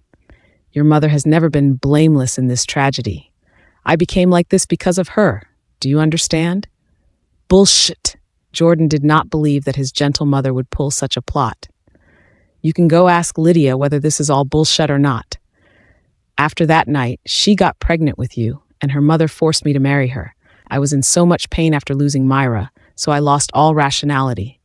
I agreed to marry Lydia, but we were never in a real relationship. Malcolm smiled bitterly and added, We could have just lived peacefully like this, but she just had to push Myra even further. Do you know how Myra died? She got into a car accident the day your mother invited her out. The culprit escaped, but even a fool could tell that that was too much of a coincidence. Lydia is spending her life in solitude because she is atoning for her sins. No, that's not true. It can't be true. This is the truth. I've never thought of seeing her. I've given her countless chances to divorce me over the years, but she refused it. Let me make it clear. The only people I feel sorry for in my life are you and Myra. My conscience is clear when it comes to anyone else, Malcolm said firmly. Jordan sat in the car in a daze. If what Malcolm said was true, that the car accident was not an accident, that would mean that his hatred towards Myra was nothing but a joke. It was Lydia who killed Myra. It was Lydia who made Irene lose Myra at such a young age. He should be the one who felt guilty, not Irene. In his memory, Lydia was always gentle and kind, totally different from the insidious and vicious woman that Malcolm had described. Meanwhile, Malcolm had always been a ruthless man. Everything he had said must be make-believe, lies. Jordan did not believe Malcolm. He wanted to confirm it with Lydia himself. Jordan insisted on going home, although he had yet to fully recover. David booked a ticket immediately and went home with Jordan. After flying for more than 10 hours, Jordan and David returned to the Reed home. He didn't go see Pedro. Instead, he immediately went to look for Lydia in the yard. Lydia, dressed in plainclothes clothes, was sitting in the yard reading. When she heard the noise, she looked up, shocked. Why are you back? Jordan walked to Lydia and stood still. He had so many questions to ask her, But now that he was facing her, he did not know where to start. If everything had been made up by Malcolm, would it be appropriate for him to question Lydia? A servant immediately carried a bench over for Jordan and poured him a cup of tea. Lydia put down the book in her hand. "Why do you look so pale? Are you sick?" "No, I've been having diarrhea recently," Jordan answered. "If you're not feeling well, you should go to see a doctor. It's not good for your health if you hold it in." Lydia looked at Jordan with distress and ordered her servant, "Get some carrot juice for him." The servant nodded and went to prepare it. Lydia then chatted with Jordan about the situation at home in a soft voice. Jordan gave her a brief answer. Then, the servant brought some carrot juice for Jordan and said, "Mrs. Reed, Miss Joanne has come to meet you again. Do you want to see her?" Lydia glanced at Jordan and met his frown. Therefore, she answered, "Tell her that I don't have the time today. Perhaps another day." The servant nodded. Joanne stood at the door and saw the servant coming over. She shook her head as she told Joanne, "Mrs. Reed is not available now. You'd better come another day." Joanne came here because she heard that Jordan had returned. Since she had no intention to see Lydia anyway, she wasn't angry when she got rejected. She turned on her heel and left. Jordan drank up the carrot juice and handed the cup back to the servant. Lydia asked, "Joanne is gone?" The servant nodded and said, "Yes, she has left. She comes to visit me every few days." "What a thoughtful girl," Lydia praised. Seeing that Jordan did not answer her, she had no choice but to take the initiative to raise the issue of him and Joanne. "I watched Joanne grow up. She is gentle and kind and beautiful too. I like her very much. Jordan, can you listen to my advice and marry Joanne?" "Mom, I don't like Joanne. Didn't I make that clear last time?" Jordan was growing impatient. "The two of you grew up together, and you guys know each other better than anyone. Anyhow, she'll be better than whatever woman you meet outside. You can't be sure of that. After all, you never know what is truly lurking in someone's heart." Jordan sneered. He knew Joanne very well. When he was reminded of Lydia's praise for Joanne, his heart beat faster. Wasn't Lydia also such a gentle and kind person? Joanne is a wonderful girl. Lydia did not know what Jordan was thinking, but she still defended Joanne. Jordan frowned and interrupted her. "Mom, I met Malcolm before I came back." How is he?" Lydia's eyes lit up. "He's fine." Jordan hesitated for a moment and asked, "Mom, do you know Myra?" Lydia's face suddenly changed. After a while, she mumbled, "Yes." "How did she die? What did Malcolm say to you?" Lydia retorted with another question. "He told me a bit about what happened between the two of you. He said that Myra was killed by you." "Did he say that?" Lydia's face suddenly turned ashen, her body shaking like a leaf. "Mom, is what Malcolm said true?" Jordan insisted on an answer. Since he had said so, it must be true. Lydia's face was as white as a ghost. There was a bitterness brewing in her heart. Jordan did not expect Lydia would admit to it. He felt an unspeakable disappointment in his heart. How he wished Lydia would deny it without any hesitation and tell him that it was all Malcolm's nonsense. But she didn't. The image of his kind mother, who had always been humiliated by Malcolm, had changed in his mind. Anyone in his position would feel the same about it. Jordan could not accept it at all. He asked, "So everything Malcolm said is true? You trapped him into marrying you, right? Mom, why did you do that?" Hearing this, Lydia's face turned pallid again, feeling humiliated. She was also a victim in this marriage. In the past, she had unknowingly had sex with Malcolm, but no one sympathized with her predicament. Malcolm believed that she was the reason he broke up with Myra. No matter what explanation she gave, he would not believe her. As their marriage was an arranged and forced one, Malcolm had always been very distant to her. Not only that, the entire Reed family had looked down on her and seen her as a scheming woman. But in reality, she had no idea about anything. When Myra got into a car accident, everyone branded her as an evil, vicious woman, but only God knew that it was honestly just an accident. She had never intended for any harm to befall Myra. Over the years, she had suffered so much, but she had pushed through it because of her son. But what was Malcolm doing now? Why had Malcolm said all these things to Jordan? Most importantly, they were irrelevant. The only mistake she had made was marrying Malcolm. She had already lost more than half of her life for that decision. Why did she still have to bear such humiliation? In front of her, Jordan was staring at her coldly as he waited for her answer. Lydia smiled sadly. Why? That woman took my husband away. She took away Malcolm from you and made me live a lonely life at such a young age. Why else do you think? That's a human life. Mom, how could you be so vicious and cruel? Bellowed Jordan. Vicious? How dare you say I'm vicious? Looking at Jordan, Lydia's eyes were brimming with tears. Anyone else can call me vicious and cruel, but not you. You're my son, my own flesh and blood. I went through so much just to raise you. You can't say that about me. So just because you raised me, then I must forgive you for whatever you did, huh? Jordan growled in a low voice. If the reason you raised me was just to protect your rights and for my unquestioning loyalty, then I'd much rather you hadn't raised me. Besides, you should know very well why you raised me in the first place, right? You are an ingrate. Get out of here. Lydia pointed at Jordan, her fingers trembling. Jordan glanced at Lydia, turned around, and left without saying a word. Seeing Jordan's figure disappear, Lydia sat down dejectedly. A servant stepped forward and asked, Mrs. Reed, are you all right? Lydia let out a long sigh mutely. She was such a failure. Malcolm didn't love her, and now even her only son had begun to despise her. Her heart ached. What was the point of living such a pathetic life? Jordan angrily went back to the mansion. He brushed off the housekeeper who greeted him warmly. He entered his room with a cold expression and locked the door. With a mixture of disappointment, sorrow, and bitterness in his heart, he lay down on the bed, fatigued. After some time, footsteps came towards the door. Someone knocked on the door and screeched, Mr. Jordan, it's time to eat. Jordan ignored the voice and continued to lie motionlessly in the bed. The servant shouted a few times at the door and heard no reply before he left. After a while, Pedro's gentle voice rang out, Jordan, open the door. I want to talk to you. Jordan grabbed the quilt and covered his head, blocking out all the sounds. Silence and darkness surrounded him. After a while, he fell asleep. Though he was asleep, he was still conscious. His head hurt and his entire body ached from the desolation. He could feel a throbbing pain in his heart. It was so painful that he wanted to end his life there and then. Perhaps it would be better off if he just died like that. As soon as that idea came to his mind, he suddenly heard a piercing scream in the mansion. Oh no, Mrs. Reed.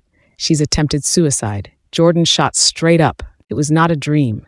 There was a flurry of footsteps outside, accompanied by the panicked and trembling voice of the servants. Send her to the hospital quickly. Someone knocked on the door. Mr. Jordan, come out. Mrs. Reed has attempted suicide. Lydia lay in the emergency operating room. Jordan leaned against the cold wall and silently held his head in his hands. If one looked closely, they could see that his body was shaking. Pedro bent down and patted his shoulder gently. It will be fine. Don't worry. How could he not worry? The person lying on the operating table was his mother. The reason he had been so disappointed and angry at her was that he loved her. He had been living in this bubble of happiness, which just got burst completely by what he found out. But he never wished any misfortune on her. No matter what, he was her son. She had raised him up so painstakingly. He would never be able to cut off the ties of blood he had with her. The light on top of the operating room finally went out and the door was pushed open. Jordan quickly stood up as a nurse walked out of the room. Right now, her vitals are stable. You don't have to worry. Jordan was relieved and pushed Lydia into a ward with Pedro and the nurse. Lydia was currently in a coma. Jordan looked at Lydia's pallid face. Bleakness continued to fester in his heart. It had been 3 days since Irene left San Fatillo. During those 3 days, Edric had used different numbers and called her countless times, but she answered none of his calls. After Irene left, Jordan followed suit. Although they were not on the same flight, Edric did not believe that they wouldn't contact each other.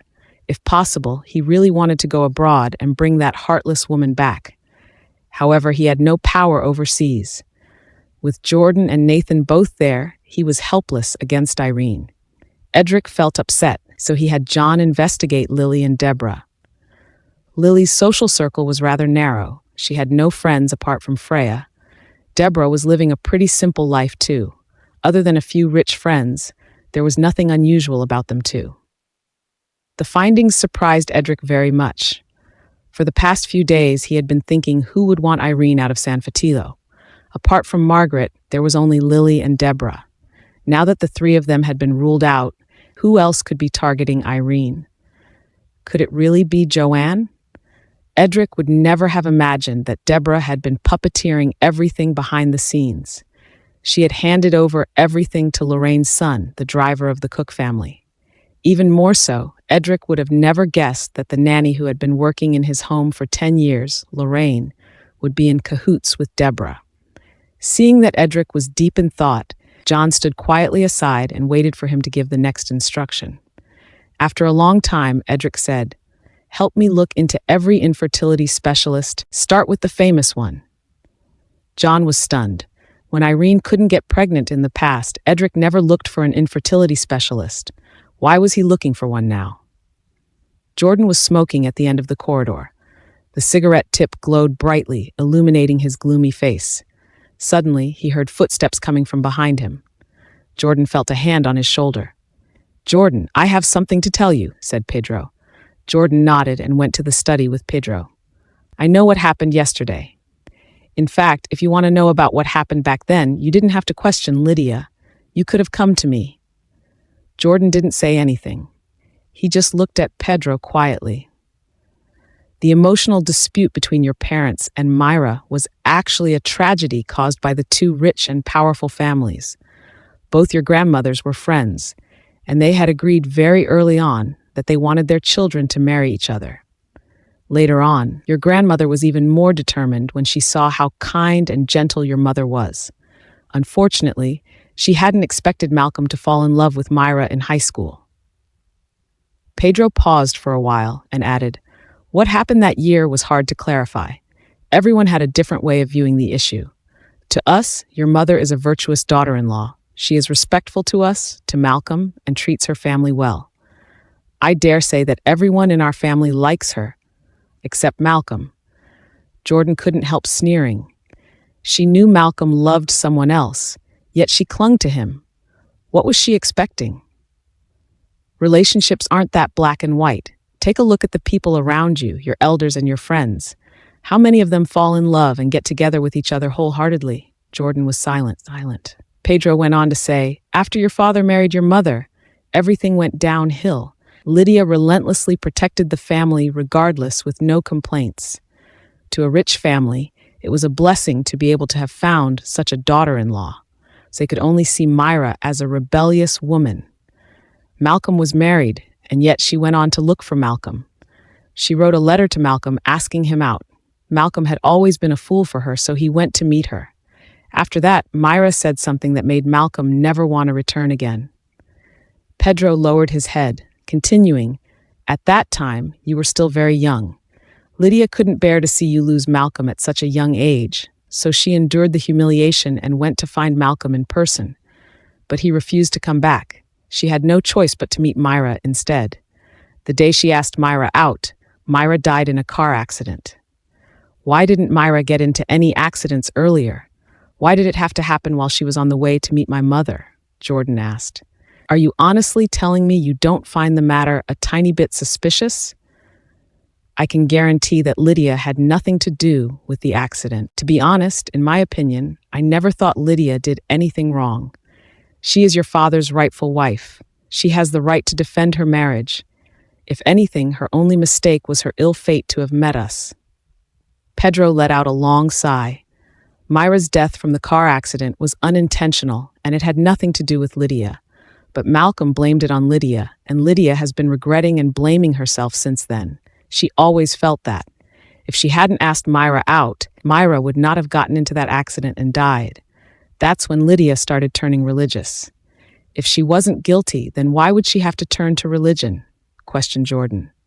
"Jordan, don't be so stubborn. Ask yourself, why are you so harsh on your mother? Are you telling me you aren't doing all this for Irene?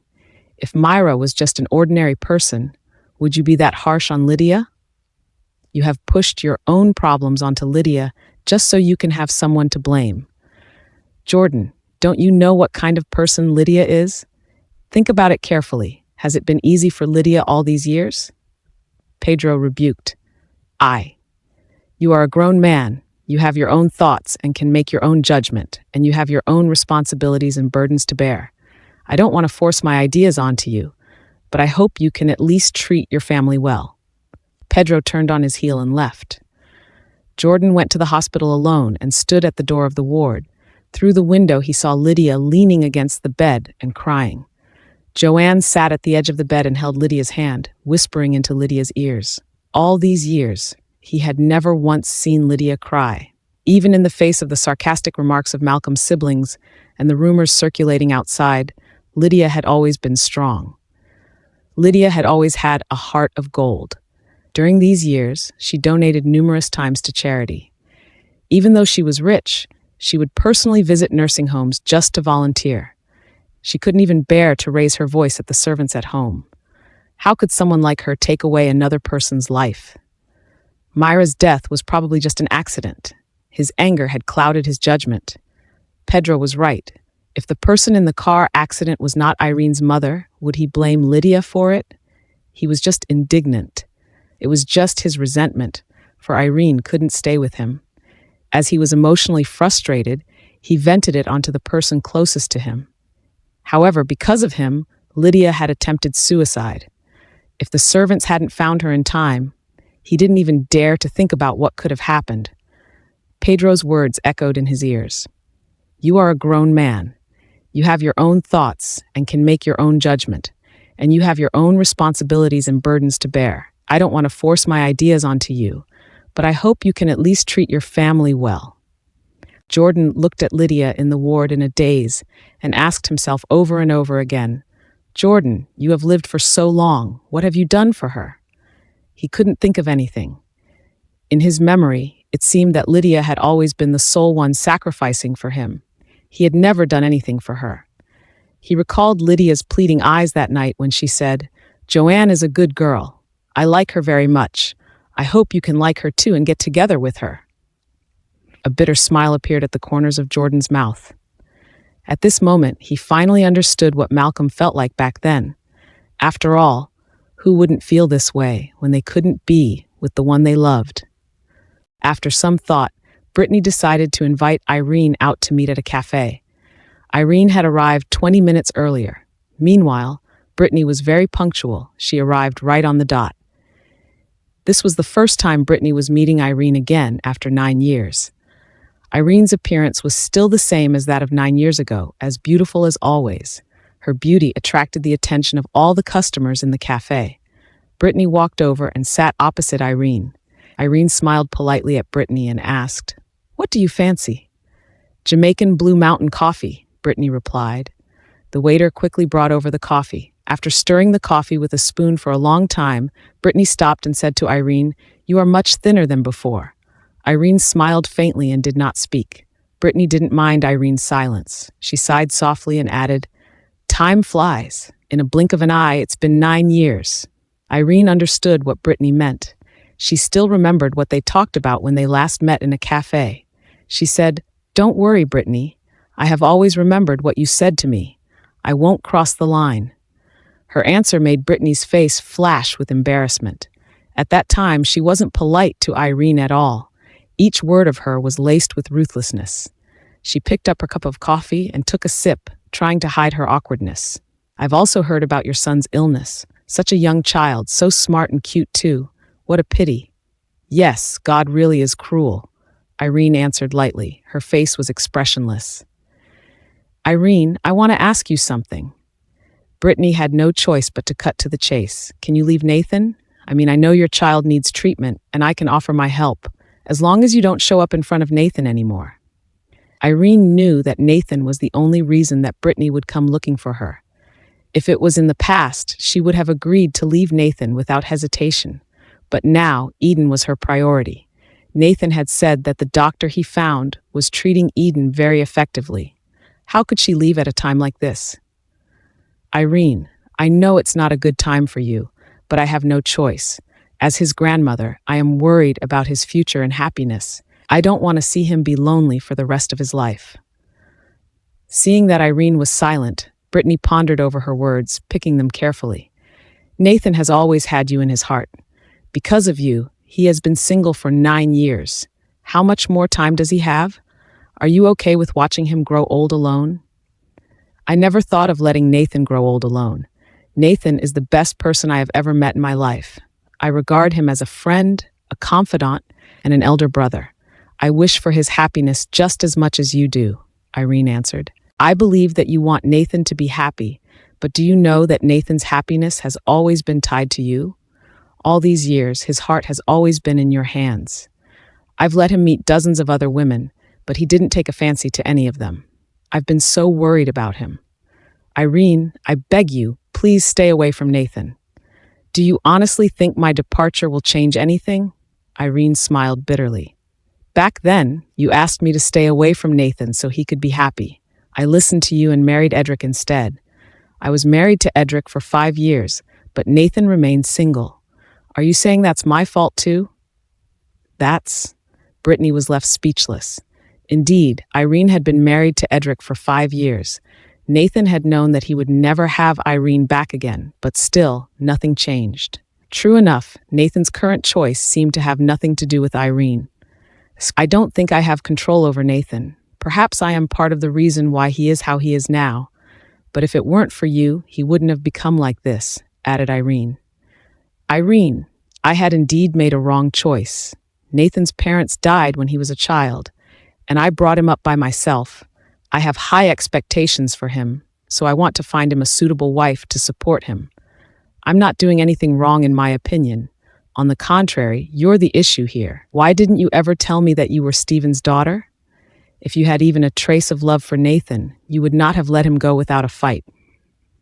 I don't have a trace of love for Nathan? Irene couldn't help scoffing. All she had ever wanted was a relationship formed from true emotions, but her identity kept getting in the way. Everyone around her was after power. True, if Brittany had known Stephen was her father, she would have approved of her and Nathan. But what about Irene's feelings? Myra had died because Stephen had an illegitimate daughter with Deborah, whom he cheated on Myra with. There was no way she would be willing to admit he was her father. Brittany, if your father had an affair and then had an illegitimate daughter behind your mother's back and caused her to die, would you still acknowledge him as your father? Of course I won't. After Brittany answered, she looked at Irene in astonishment. What do you mean? If you had paid a little more attention to Stephen, you would realize that Lily is the same age as me. Irene turned to look out of the window. I see, Brittany sighed. I have misunderstood you. I'm sorry. Brittany, let me be frank with you. It's not that I didn't have feelings for Nathan, but rather I understood the disparity between our worlds. I didn't have any right to like him, so I suppressed my feelings for him. Later, after you talked to me, I decided to leave. Now, I don't deny that I am part of the reason why Nathan is the way he is now. I didn't choose him back then. Now that I'm burdened with my own baggage, I can assure you that I won't hurt him. I will persuade him to find his own partner. Irene took a breath. As for what you said about me leaving, I can tell you right now that I won't be going anywhere. Suddenly, she noticed that Brittany's face had become pale, her eyes full of horror. Irene was stupefied, and then she realized that the cafe was surprisingly quiet. She turned her head and saw that there were a few masked people with loaded guns in the cafe. One of the robbers turned around and locked the door of the cafe, while the other robbers pointed their guns at the customers inside and asked them to gather together. Irene, who had never encountered such a situation before, was dumbstruck and completely glued to her seat. Although Brittany had lived her fair share of years on Earth, she had only ever experienced wars and fights in the business world. Right now, the scene unfolding before them was a matter of life or death. Brittany was scared out of her wits, too. The robbers came over with guns and knocked twice on the table in front of them, indicating for them to gather together with everyone. Irene helped Brittany over into the crowd. The robbers began to talk. The long and short of it was that they wanted cash. They had everyone take out their wallets and jewelry. For the safety of their lives, everyone did as they were told. Several robbers loaded their guns and aimed at them, while the other two began to collect their wallets and other valuables. When they reached Brittany, she quickly handed over her purse, She even took off her necklace and bracelet. The robbers took the wallet and opened it. There wasn't much cash inside, it was mostly cards. The robbers were only after cash, so they took that out and threw the wallet back to Brittany. Unexpectedly, a business card dropped out from her purse. The robber picked up the card and studied it carefully. His expression changed before he ran to the leader with the card and whispered a few words in his ear. The leader came over and stared at Brittany for a while and asked, "Are you Brittany White?" Brittany knew it was useless to deny it, so she nodded. Irene's heart sank. She had a bad feeling about this. The White family was pretty well known. How could they let Brittany go after knowing her identity? They were in trouble. Irene immediately said, "She's not Brittany. You've mistaken her for someone else." "She's not? I remember seeing a photo of her in the newspaper before." The leader of the robbers sneered. "Why don't you call her and ask for confirmation?" Brittany knew that it was useless to try and wiggle out of it, hence she admitted her identity. Sure enough, after confirming Brittany's identity, the leader simpered slyly. "I didn't expect to meet Brittany here. We would love to invite you back to ours as a guest. Don't worry, we're just looking for money, so we won't hurt you." He winked at another robber. The robber came up and dragged Brittany out. Irene hurried forward to stop them. "You can't take her away." "Go away." The robber pushed Irene aside. Irene fell to the floor, but she did not give up. She got up and continued to plead. "You guys are taking her for her money, right? Take me instead. I'm her granddaughter. Let me be the hostage. Leave my grandmother alone. She'll prepare the money you want." "Are you really her granddaughter?" The robbers were a little suspicious. "Yes, I am Joanne. My grandmother is old and is not in good health. She won't be able to take all this fright. You guys won't want to cause so much trouble over some money, do you?" Joanne was from the White family, so naturally, the robbers had heard of her before. They contemplated it for a moment. It was true that Brittany was quite old. An accident was bound to happen if she were to be a hostage. However, Joanne was different. Therefore, they set Brittany down and took Irene as a hostage instead. Irene was taken out of the cafe by the robbers. Before they left, they requested Brittany to prepare $100 million in cash. After the kidnappers took Irene away, the customers in the cafe quickly called the police. The police arrived, and after a round of inquiries, they began to comb through the city in search of the kidnappers. The police told Brittany that if the robbers called her, she was to inform them right away. After a while, Brittany was sent home. She was very worried about Irene's safety. If it weren't for Irene, she would have been taken away by the kidnappers. She had to pay the ransom to save Irene. When they returned to the White Mansion, Brittany ordered the housekeeper to prepare the cash. When the kidnappers called, she would give it to them to save Irene. When Joanne came back, she stopped Brittany after getting a hold of the situation. "Grandma, don't you think this is the perfect opportunity?" "Perfect opportunity for what?" asked Brittany. "To get rid of Irene," Joanne reminded her. "As long as we don't pay the ransom, the robbers will definitely get rid of her. By then, Irene will completely disappear. That way you won't have to worry about Nathan anymore." "What did you say?" Brittany looked at Joanne in surprise, as if she was a stranger. "How could you suggest something so sinister? Irene was taken away in order to save me. Do you feel like it is the right time to discuss this?"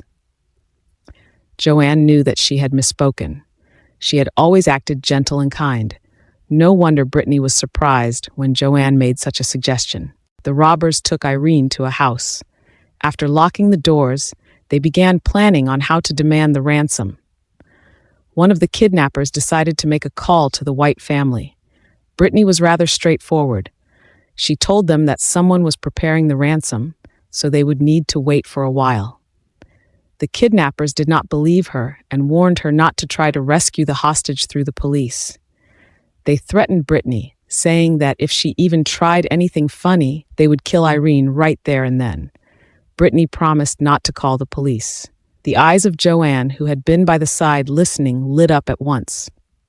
After hanging up, several kidnappers sat together and began a discussion. One of them brought up the fact that the White family was pretty well known. Wasn't $100 million in cash too little? The leader of the gang felt a little regretful for not asking for more. It was common for kidnappers to go back on their word. Irene's heart sank when she heard their discussion. At that point, Irene was no longer as afraid as before. She carefully observed the situation. She was brought into the room by the kidnappers with her eyes blindfolded, hence she did not know where they had taken her. Now that they were indoors, the black cloth on her eyes had been removed. She could see clearly that the place she was in was an apartment. After they pushed her into the room, they gathered in the living room to talk. There was a window in the room where Irene was locked up. There were iron grills on the windows, thus there was no way to escape at all. Typically, bathroom windows would not have iron grills. Therefore, Irene asked the kidnappers if she could use the bathroom. The kidnappers did not refuse her request. When Irene entered the bathroom, it was as she suspected. The windows did not have any grills on them. She stood on the toilet and looked out. She counted and realized she was on the 3rd floor. If she jumped down now, she would be injured for sure. However, there was a condenser unit right outside the bathroom window. Below that was a canopy coming out of the 2nd floor. If she climbed out of the window to step on the condenser unit and jumped down to the canopy, it would be much safer. However, it was also very dangerous to do so. A single slip would cause her to fall and injure herself. However, she did not have the time to think too much then. If the White family did not agree to the conditions of the kidnappers might harm her. She had to take the risk. Irene returned to the room quietly and continued to wait. Another 2 hours passed in a flash. The kidnappers called the White family again. The White family said that they had prepared the money and agreed on a location to meet for the transaction. The kidnappers sent 2 people to get the ransom, but they didn't plan on taking Irene with them. Irene knew that the kidnappers were going to go back on their word. Soon after 2 of the kidnappers had headed out, Irene asked to go to the bathroom again. The kidnappers were in good spirits, so they allowed it. Irene entered the bathroom and locked the door. Immediately, she put her plan into action. She thought that it would be relatively easy, but she was wrong. It took her a lot of effort just to climb out of the window and stand onto the condenser. Looking down, she felt dizzy, hence she subconsciously squatted down. She had been in the bathroom for quite some time at this point. One of the kidnappers knocked on the door, impatient. Flustered by it, Irene closed her eyes as she jumped onto the canopy. She landed right on it, but unfortunately, the canopy was quite old. It could not withstand her weight, so it broke, and Irene fell right through it. Luckily, there was a base at the bottom. She landed with most of the weight hitting her ankles. As soon as her feet touched the ground, she felt a pang of pain shoot up her ankles, but Irene had no time to care. She ran away, struggling. Meanwhile, the kidnappers upstairs forcefully kicked the bathroom door down. To the kidnappers' surprise, the bathroom was empty. "Boss, she has escaped!" The leader immediately panicked when he heard that. "Why are you guys still standing there? Hurry up and get her." The kidnappers cursed and ran downstairs. Irene's feet hurt so much. She knew that at her current speed, she wasn't going to be able to outrun the kidnappers. Sometimes, the most dangerous place was the safest place. Hence, they would least expect her to be there. With that in mind, she turned around and, instead of running away, she hid downstairs inside the bushes. The kidnappers only stopped at where Irene had been hiding for a while. After all, they weren't familiar with the area. When they reached downstairs, they headed outwards. After some distance, they received a call from the 2 kidnappers who had gone to take the ransom. "Boss, we have been tricked. There is no ransom at all. They chose to call the police. We have been surrounded. Hurry up and escape." The leader could tell that things were going south. Therefore, immediately he gathered the rest of his men and made a run for it. Joanne happily went to visit Lydia in the hospital. Lydia was doing much better and was talking to one of her servants. She was delighted to see Joanne too. "Joanne, you don't have to come to see me every day. I don't have anything to do anyway." Joanne sat down by the bed. Jordan had just returned to the room from his smoke. When he saw Lydia and Joanne happily chatting away, he lowered down his head, his eyes gleaming with complicated emotion. Joanne left the ward and saw Jordan standing in the corridor and leaning against the wall in a daze. She reached out and nudged him. "Why didn't you go in since you're here?" Jordan came to his senses and said, "Joanne, I have something to ask you." "Is it about Aunt Lydia?" "Don't worry, she's comparatively stable now." "No, it's about you and me." Jordan stared at her pretty face. "Joanne, do you really want to marry me?" Joanne glanced at Jordan in surprise. She was confused as to why he would ask her this. Jordan continued to ask, "Even if I don't love you, do you still want to marry me?" Joanne nodded. "Jordan, I want to marry you. Even if you don't love me, I still want to marry you."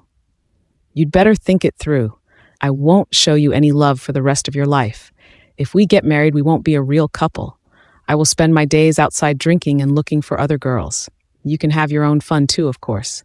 Neither of us will control the other. Even so, are you willing to do it?" "I am," Joanne replied firmly. "Okay then, Joanna, let's get engaged. If you can hold on for 3 years after the engagement, I will marry you." With that, he pushed the door open and went into the ward. Joanne pinched her wrist in disbelief. It hurt. She wasn't dreaming. Her brain was seething with happiness. She ran out of the hospital without a single care about how she looked. By the time Nathan received the news about Irene's kidnapping, it was already a few hours later. He rushed to White Mansion and roared, "Grandma, why didn't you inform me that something so serious happened? I was afraid that you would be worried, so—" Brittany didn't dare to look at Nathan. "It's all my fault. I thought the kidnappers just wanted money, so I paid them the ransom. I didn't expect them to not keep their word.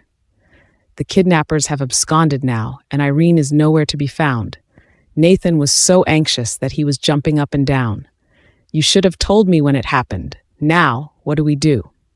While speaking, the men who had gone to deliver the cash came back. "We got to the agreed location, but the police were there. It's likely that the kidnappers didn't show up because they saw the police. Why would the police appear there?" "I didn't call them, though." Brittany was surprised. "I don't know," replied the man. "When I drove there, I saw policemen everywhere. Who on earth informed the police?" Brittany looked around at the people in the room and realized that Joanne was not there. "Where is Miss White?" "Miss White has gone to the hospital to visit Mrs. Reed," a servant answered.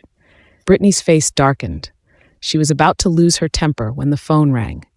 The police called, saying that they had found Irene and were on their way to the hospital. Brittany and Nathan set off to the hospital immediately. Irene sprained her ankle, and there were some bruises on her body. But overall, she was doing quite well. Seeing that Irene was fine, Brittany breathed a sigh of relief. Nathan's anxiety vanished at the sight of Irene. Nathan's heart never stopped racing while listening to Irene's description of how she escaped. To jump down from such a high place and escape with a sprained ankle, she was considered very lucky to have managed to leave there alive in such a situation. Fortunately, the kidnappers didn't get to catch her, or else who knew what could have happened. Brittany was feeling extremely grateful towards Irene. Her attitude was completely different from before. She held Irene's hand and told her to take good care of herself and not to worry about anything else. After Brittany left the hospital, she returned home. Joanne had been waiting anxiously in the living room for a long time. When she saw Brittany, she came over and said, "Grandma, I have something to tell you." However, Brittany was not as kind as she usually was. Instead, she ordered coldly, "Come with me." Joanne followed Brittany into the study. After the door was closed, Brittany slapped Joanne hard across the face. "You stupid girl, did you call the police?" "Grandma, Joanne covered her face, and the joy in her heart was immediately overturned. She really wanted to deny the allegation, but Brittany's stern gaze made her shudder in fear. She lowered her head mutely. Brittany continued to stare at Joanne coldly. "You'd better tell me the truth. If I find out—" "Grandma, I had her best interests at heart. It's better if the police can come and rescue her. What if the kidnappers harmed her?" "How dare you say that? Why would you call the police so brazenly when the kidnappers had threatened to kill her if they saw the police? You clearly wanted to kill Irene." Brittany was positively shocked by Joanne's ruthlessness. She had watched Joanne grow up. She was gentle, obedient, and good with her words. All in all, she was very likable. She had been following Brittany everywhere since she was a wee little girl. Who would have expected that everything Brittany had seen of Joanne thus far had been fake? I didn't expect you to be so vicious. You can't even tell right from wrong. You've really disappointed me. Grandma, I was just frustrated. Irene has been the cause of Nathan's problems. You couldn't bear to do anything, so Joanne didn't give in. Perhaps Irene had an ulterior motive. If you're too soft-hearted, she'll be able to marry Nathan. Even now, you're still lying to me, huh? Do you think I've gone senile just because I'm old? Brittany looked at Joanne with disappointment. How can you be so shameless and say you're doing this for Nathan? You're doing it for that brat from the Reed family, aren't you? Do you think that Jordan will marry you just because Irene is dead? If it were that simple, then every rich person in the world would commit murder to achieve their goals. Why do we even need police and judges? Grandma, I was wrong. Joanne suddenly knelt on the ground. I made a mistake today. I did that because I wasn't thinking straight. Please forgive me. Fortunately, Irene was lucky enough to escape this disaster. Otherwise, Brittany was certainly greatly traumatized. However, Joanne was her own granddaughter after all. She left it at that and ordered Joanne to reflect on her actions. Go back and think about your actions, Joanne. You're selfish, vicious, and cruel. It'll bring no good to your future. Brittany went to the hospital the next day to visit Irene. Irene's ankle had started to recover after treatment. Nathan was there too, holding Eden. The three of them were playing games happily, and the ward was filled with laughter. Looking at their happy faces, Brittany stood at the door and looked at them as she was overwhelmed with mixed emotions. If she hadn't stopped Irene and Nathan in the past, they would have gotten together, and their children would have already been attending kindergarten at least. The three of them stopped playing when they saw Brittany. "Grandma, you're here," Nathan greeted her. Brittany walked in and smiled at Irene, asking, "How do you feel?" "I feel much better after getting treatment. I don't think there's any need for me to stay in the hospital anymore," Irene replied. "That won't do. You'd better listen to the doctor's instructions and stay in the hospital for a few more days for observation," Nathan interrupted. "Yeah, stay in the hospital for a while longer. Don't worry, you have us," Brittany said gently. After a while, Brittany left and Nathan walked her out. At the entrance of the hospital, Brittany held Nathan's hand, saying earnestly, "You're very busy with work, right? You shouldn't stay in the hospital all day long. I'll call the servants from our home to come and take care of Irene." "Grandma, don't worry about it. It won't affect my work." Nathan smiled. "Let's set aside the fact that Irene and I are good friends. You're the reason why Irene is injured. As the White family's eldest grandson, my conscience won't allow me to not take care of her." Hearing that, Brittany's expression changed slightly. Nathan seemed to be reminding her to not forget the fact that Irene saved her. Was he hinting at her to agree to the relationship between him and Irene? Brittany returned home glumly. After she got home, Brittany sat on the sofa and was lost in her own thoughts. Even though she had lived for a long life and had experienced a lot of things, she never thought that she would be in such a dilemma one day. She didn't completely hate Irene. She only felt perturbed because of Nathan's change. However, after Irene saved her regardless of her own safety, Brittany suddenly found that the way she viewed Irene had changed. She even started to pity Irene a little. But when she saw Nathan and Irene getting along happily that day, that uncomfortable feeling had returned to haunt her again. Even though Joanne was a slow person, she had asked a good question. If Irene used the fact that she saved Brittany as a card of negotiation in order to get together with Nathan, would Brittany object or not? Brittany felt very uneasy. People's hearts were unpredictable. She was afraid that Irene saved her because Irene had ulterior motives. While she was thinking about it, Irene had already bought a flight ticket to return home. The day after the next day was Myra's death anniversary. She had to go back to tidy up Myra's grave. Irene's sudden return made Brittany remorseful as she realized how narrow-minded she was. She shouldn't have gauged Irene with her own presumption and imagination. She felt so guilty that she deliberately went to see Irene off. Upon looking at Nathan holding Eden and saying goodbye to Irene, Brittany felt touched. They were supposed to be a couple, but they weren't able to become an item because of her selfishness. That was the first time that she thought that she was cruel. When Irene was about to enter the security check, Brittany couldn't hold it in anymore. She went forward and held Irene's hand. She told Irene something that even the latter was surprised at. "Irene, if you love Nathan, you can continue on doing whatever you're doing. I will never object to you two again." Sitting on the plane, Brittany's words buzzed in Irene's mind.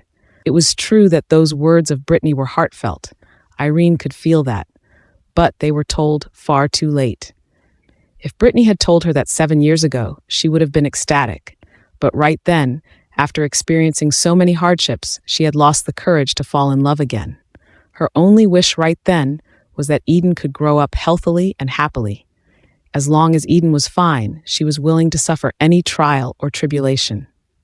The plane landed safely at the San Fernando airport. Irene walked out of the security check and took a taxi back to the rented house. She reported to Thomas about Eden's condition, but did not mention her being abducted at all. Thomas was delighted to hear that Eden's health was in a good state. After talking for a while, Irene returned to the Cook family. On the way back, she decided that right then was the time to face Edric. During the time when she was abroad, she had received a lot of missed calls, all of which were from Haverland. She was familiar with none of them. Irene guessed that those phone calls must be from Edric. Edric must have realized that Irene had blacklisted his phone number. That was why he tried to contact her by changing to another number. Of course, Irene didn't care about Edric, as the very purpose of her going abroad was to avoid him. However, for Eden's sake, she had no choice but to return to him. Her ovulation period was coming soon. No matter how much she hated him, she had to compromise for Eden. Irene pushed open the door of the Cook family's house before she saw Lily and Edric sitting on the sofa in the living room. Of course, Stephen and Deborah were also there. The four of them were chatting away happily. The atmosphere was extremely pleasant. Her appearance disrupted that good atmosphere. Lily was the first to respond. "Irene, you're finally back." Her words sounded very kind and warm, as if she missed Irene so much. Irene ignored Lily and went upstairs with her luggage. After taking a bath, she went downstairs, and at that time, Stephen told everyone to head to the dining hall to eat. Irene got up and took the lead in walking to the dining room. There were fragrant dishes on the table. Lily told Maisie, "Maisie, serve the soup first. Drinking soup before a meal can help people lose weight." Maisie followed Lily's order and served soup for everyone. Irene smiled coldly. When she hadn't yet divorced Edric, Edric would always serve her soup before a meal, saying that drinking soup before a meal could make people lose weight too. In order to maintain her figure, drinking soup before a meal became a habit of hers. She really didn't expect that Edric would use the same trick on Lily too. Maisie put the soup in front of Irene, but she didn't drink it. Instead, she pushed the soup aside and said, "Maisie, I'm not used to drinking soup before a meal. Get me some food." "Okay." Maisie quickly replaced the soup with food. Lily chimed, "Irene, I remember that you used to like drinking soup before a meal, didn't you?" Irene didn't look at Lily. She slowly took a bite of the food and chewed it carefully before speaking. "I used to drink soup because I wished to appear beautiful, and I wanted to lose weight. But now I find it to be quite silly. A person who truly loves me wouldn't leave me just because I am ugly." Edric's eyes lost their gleams at once. Irene, too, had a weak stomach, and since she refused to take the necessary medications, Edric told her that if she had soup before the meal, she could lose weight. This was a white lie to make her drink the soup obediently. However, he didn't expect that Irene never understood his painstaking efforts. Instead, she said that a person who truly loved her wouldn't mind if she put on a few pounds. After taking a few sips of soup, Stephen asked Irene, "Did you go abroad this time to meet Nathan?" Irene did not answer him, but Deborah deliberately remarked, "Mrs. White didn't make things difficult for you, did she?" Irene put down her utensils. "How could she let it slide?" she said. "Thank you for your concern, Mrs. Cook. Mrs. White didn't make things difficult for me. She even said that if I love Nathan, I can continue to do so. She won't stop me anymore." Stephen was surprised to hear that since he knew about Nathan and Irene's past. In the past, they didn't get married because of Brittany's opposition. Because of Irene, Nathan was single all those years. If Brittany not opposing them seeing each other was true, it would be excellent news. The White family was a huge, affluent family, and Nathan's love for Irene was quite obvious. If they could get together for real, it would be a great thing. At the thought of that, Stephen cleared his throat. When will you bring Nathan back to let us meet him? Let's talk about it when we have time in the future, Irene answered ambiguously. She only relayed Brittany's message. As for whether others believed it or not, it had nothing to do with her. Edric strengthened his grip on his utensils. He held back the anger that was about to spread from his chest and picked up some sliced-up meat for Lily, who was next to him. This is very nourishing. Lily, you should eat more of it. Lily was flattered. Irene looked at Edric and Lily with a smile and said, Edric, my brother-in-law, you are so kind to my younger sister. That was the first time Irene called Lily her younger sister. Edric choked on his food and was out of breath for quite a while upon hearing that. At that moment, Stephen took a piece of meat and put it on Irene's plate. Irene then pulled out the meat that Stephen had just given to her and stated, Please don't give me this fat and greasy meat. It's nauseating. At the same time, Lily was enjoying the meat that Edric had given her. But when she heard Irene's words, she suddenly felt a little disgusted. After dinner, Irene excused herself and went back to her room to rest. The reason Edric went there that day was that he heard that Irene had come back, but he didn't expect that he didn't even get to say a word to Irene. He knew that there was no chance to talk to her anymore that night, hence he left after a short while. The next morning, Irene changed her clothes early in the morning and went out. The cemetery that Myra's tombstone was at was on a hill in the west of the city. It was very far away. After a long while, Irene finally reached the cemetery. She bought some flowers at the foot of the hill before walking up the hill.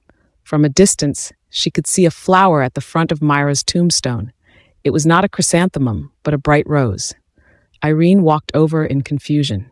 Myra loved roses very much when she was alive. Who was the person who put the roses? Was it Stephen? After thinking about it, she shook her head. Stephen wasn't the type of person who would miss his dead wife.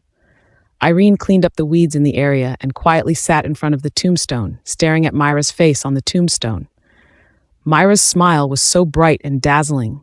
Irene had personally experienced betrayal before, thus she naturally knew Myra's despair and pain at that time. She could not help but ask softly, Mom, do you regret it? Myra was looking at her with a smile that was as gentle as before. Irene reached out and touched Myra's face. You lost your life for a man that wasn't worth it and left me behind. You are such a fool. Then the sound of footsteps came from behind her along with a voice of surprise. Myra? Irene turned around and saw Malcolm staring at her. After a while, Malcolm came to his senses and asked, Are you Myra's daughter? Irene nodded. She looked at Malcolm in an unfriendly manner and hissed, Who are you, sir? What are you doing here? I'm a friend of Myra's. Irene interjected, Friend? Sir, are you crazy? My mother was a woman with a family. How could a man and a married woman possibly be friends? Irene did not plan to be polite with Malcolm at all. No matter what kind of feelings they had at the beginning, as long as they were married, they should be responsible for their families. Irene's impression was that Myra and Stephen were perfectly harmonious. However, Malcolm abandoned Lydia and Jordan in the name of love. What he did not only ruin Lydia, but also ruined the reputation of Myra. Irene didn't like him at all. Your mother and I were from the same school. Malcolm was a little embarrassed.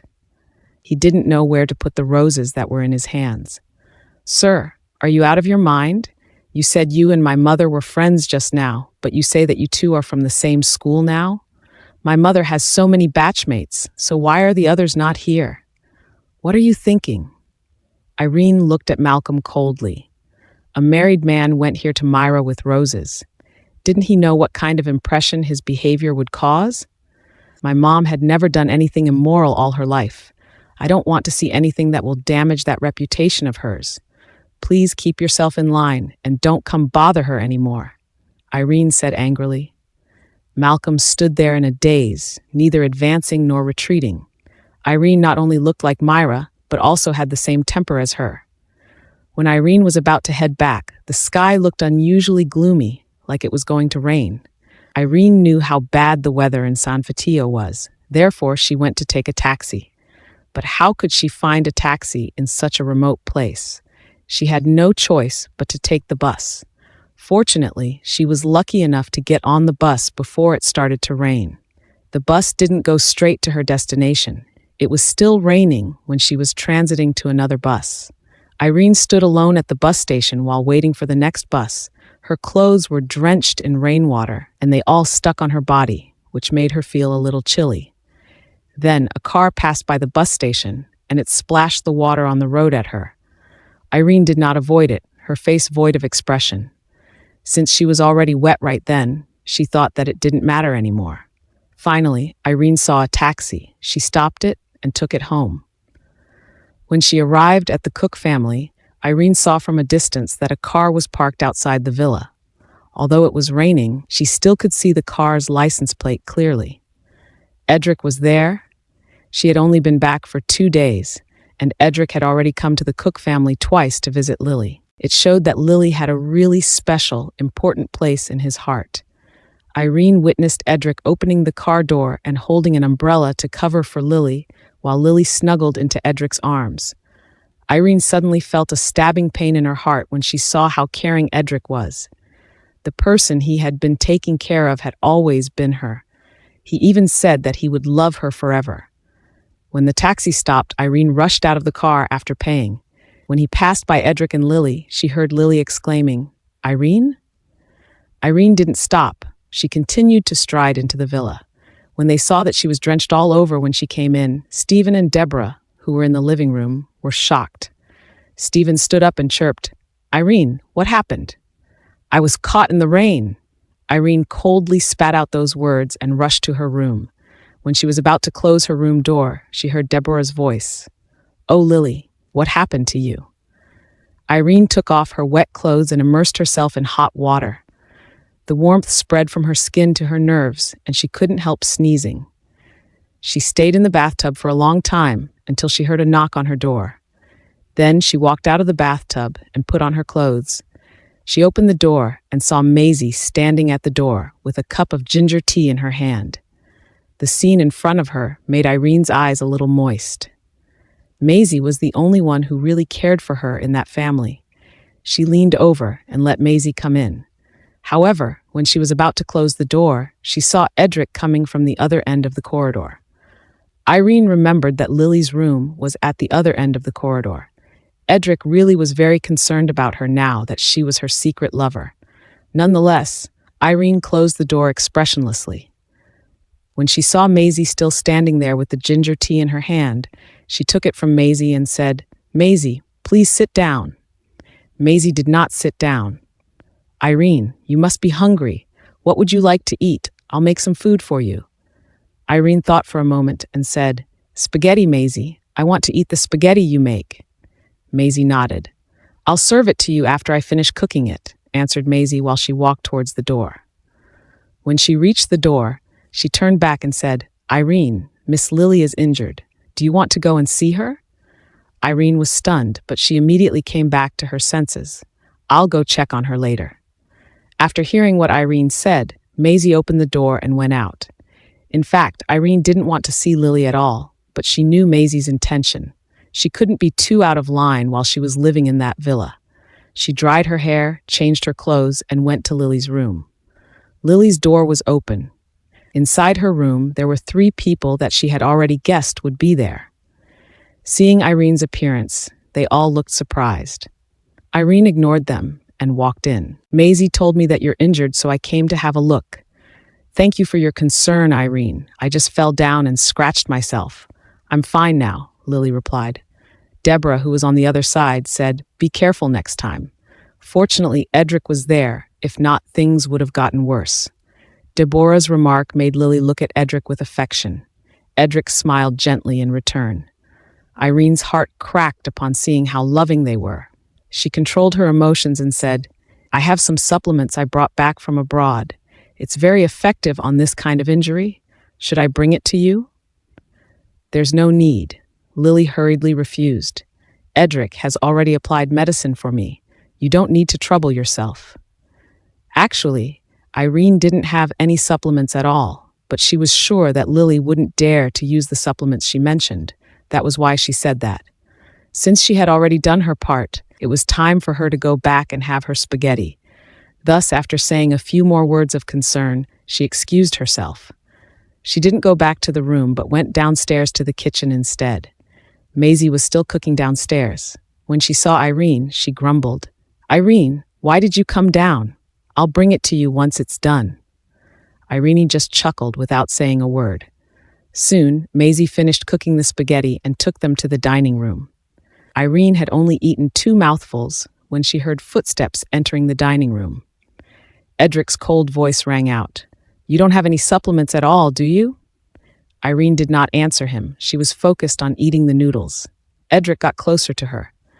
"Irene, I've really underestimated you. I really didn't expect that you've learned how to act. Did you attend some acting classes in the past few years?"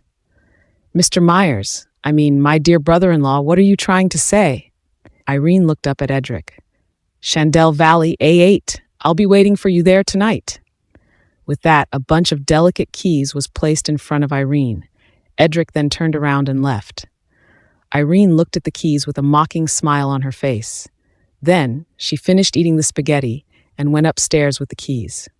At 10 o'clock that night, Edric had already waited for Irene for nearly 3 hours. Just as he was reaching the limit of his patience, he finally heard the sound of the door opening. He suppressed the joy in his heart to not look at the person who came in by focusing himself on the TV. The person who came in changed into slippers and approached him. As she walked closer, a pungent smell of perfume followed. Edric continued to stare at the TV as if nothing had happened. When he threw the keys to Irene, he knew that she would surely not follow his instructions due to her resentment of him. It seemed that she must have put on heavy makeup to purposely try to disgust him. Such a way of resistance would have no effects on Edric. He was looking forward to seeing how she would be tormented that night. She came closer and closer, and the sharp scent on her was getting stronger and stronger. Edric sneezed a few times because of it. Then, he felt her coming close to him before she handed him a tissue. Edric took the tissue and realized that something was wrong in an instant. Irene's hand was slender and pale. Whose hands were those? He turned around and looked at the person in a panic. "Who are you?" The woman sitting next to him wasn't Irene, but a woman with heavy makeup, Monica. Monica winked at Edric. "I'm here to have a good night with you." "Have a good night?" Edric looked at Monica, who was quite beautiful, and soon understood that it was Irene's doing. "Get out!" He pointed at the door. Looking at Edric's angry eyes, Monica reluctantly stood up. That night, she met Irene, who was too very beautiful, in the bar. Irene asked if Monica wanted to do a job, and Monica naturally agreed to it. After Irene finished negotiating the price with Monica, she gave the latter a bunch of keys and paid her $2,000 in advance.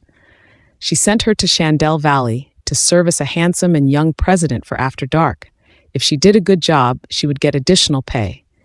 People who stayed in Chandel Valley were all rich. Needless to say, Monica was over cloud 9 upon hearing that. Then, she took a taxi with the keys in hand. She believed that the person she was going to service was a rich person, but might not necessarily be a handsome one. However, when she opened the door and saw the handsome Edric staring at the TV on the sofa, she was elated. She had worked in that field for a long time, but that was the first time she had seen such a good-looking person on the job. She would even be willing to serve such an attractive man without getting paid, but she didn't expect that Edric would lose his temper and suddenly ask her to get out. Monica really didn't want to leave, but the look in Edric's eyes was a little scary, and it made her feel frightened. Therefore, she did what she'd been told. However, when she reached the door, with a last shred of hope, she asked, "Sir, are you sure you don't want me to accompany you tonight?" "Get out," she got the same reply. Monica left, albeit rather reluctantly. Before leaving, she put the keys at the door. Edric felt sick to the extreme. When he thought that the first woman who came into this well-arranged villa was a prostitute, His blood immediately boiled with anger. He jumped up and called John, instructing him to find someone to remove the brand new sofa in the living room and replace it with another identical one. He also commanded John to hire someone from the housekeeping company to clean the house, especially the living room. After giving his orders, Edric drove and left Chandel Valley. When he thought of the fact that Irene had pranked him, an evil fire burned at the bottom of his heart. Blacklisting his phone number, not answering any of his phone calls, and thinking that he would not go to the Cook family to find her directly, Irene must have thought that she got the upper hand in this game. However, Edric had his own way of doing things too. He swore to himself that he would force Irene to appear that night. After Edric drove Monica out, she called Irene. "The person drove me out." Irene had expected that Edric would kick Monica out. That night, she was merely using this method to disgust him. Hearing Monica's words, Irene smiled at the thought of Edric being furious. Edric had mysophobia, so he would have a hard time sleeping that night, right? Irene was gloating in her heart when Maisie came to knock on the door. "Irene, someone called just now and said that something had happened to your uncle. He asked you to go and have a look quickly." When Irene heard that, she picked up her purse and ran out immediately. When Irene was about to hail a taxi by the road, a car suddenly rushed out and stopped in front of her. Seeing Edric, Irene instantly realized that she was fooled. Under Edric's gaze, she got on the car. Edric stared at her sinisterly for a few minutes before hissing, "Irene, how dare you? Why did you say that, Mr. Myers?" Irene looked at him fearlessly, pretending to be a fool, huh? Great. Edric gnashed his teeth in anger. Did she think that if he put him on her blacklist, then he wouldn't have a way to find her? Dream on. He handed Irene a phone and said, "I got this for you. You must keep it turned on for 24 hours. Thank you. Actually, you don't have to come here personally. You can ask your executive assistant to send it to me." Irene took the phone and put it in her purse. "Do you think I came to look for you just to give you that phone?"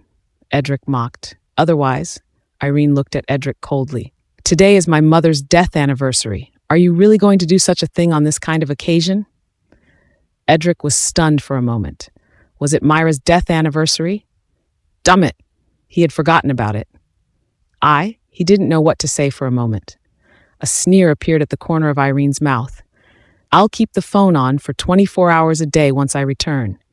You can give me an order or errand anytime, but today is an exception." She opened the door and got off the car after saying that.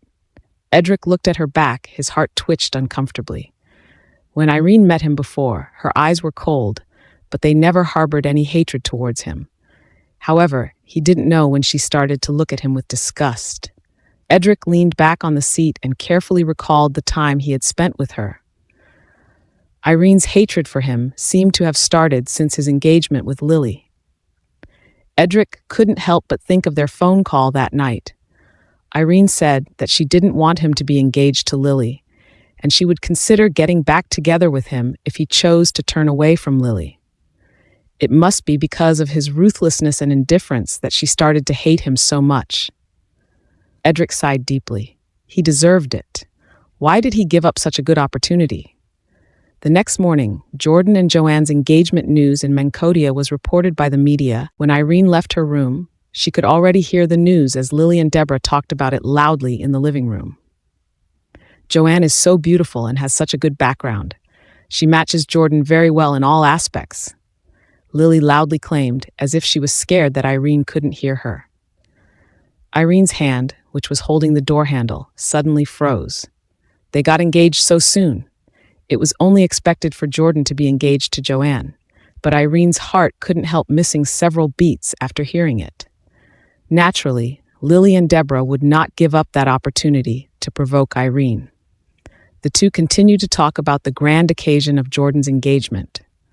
Irene wanted to calm herself down, but she found that she couldn't, as that pair of bitches were determined to break her heart. She opened the door and strode out. She didn't know where she was going. She ended up wandering around aimlessly. She didn't stop until her feet started to hurt.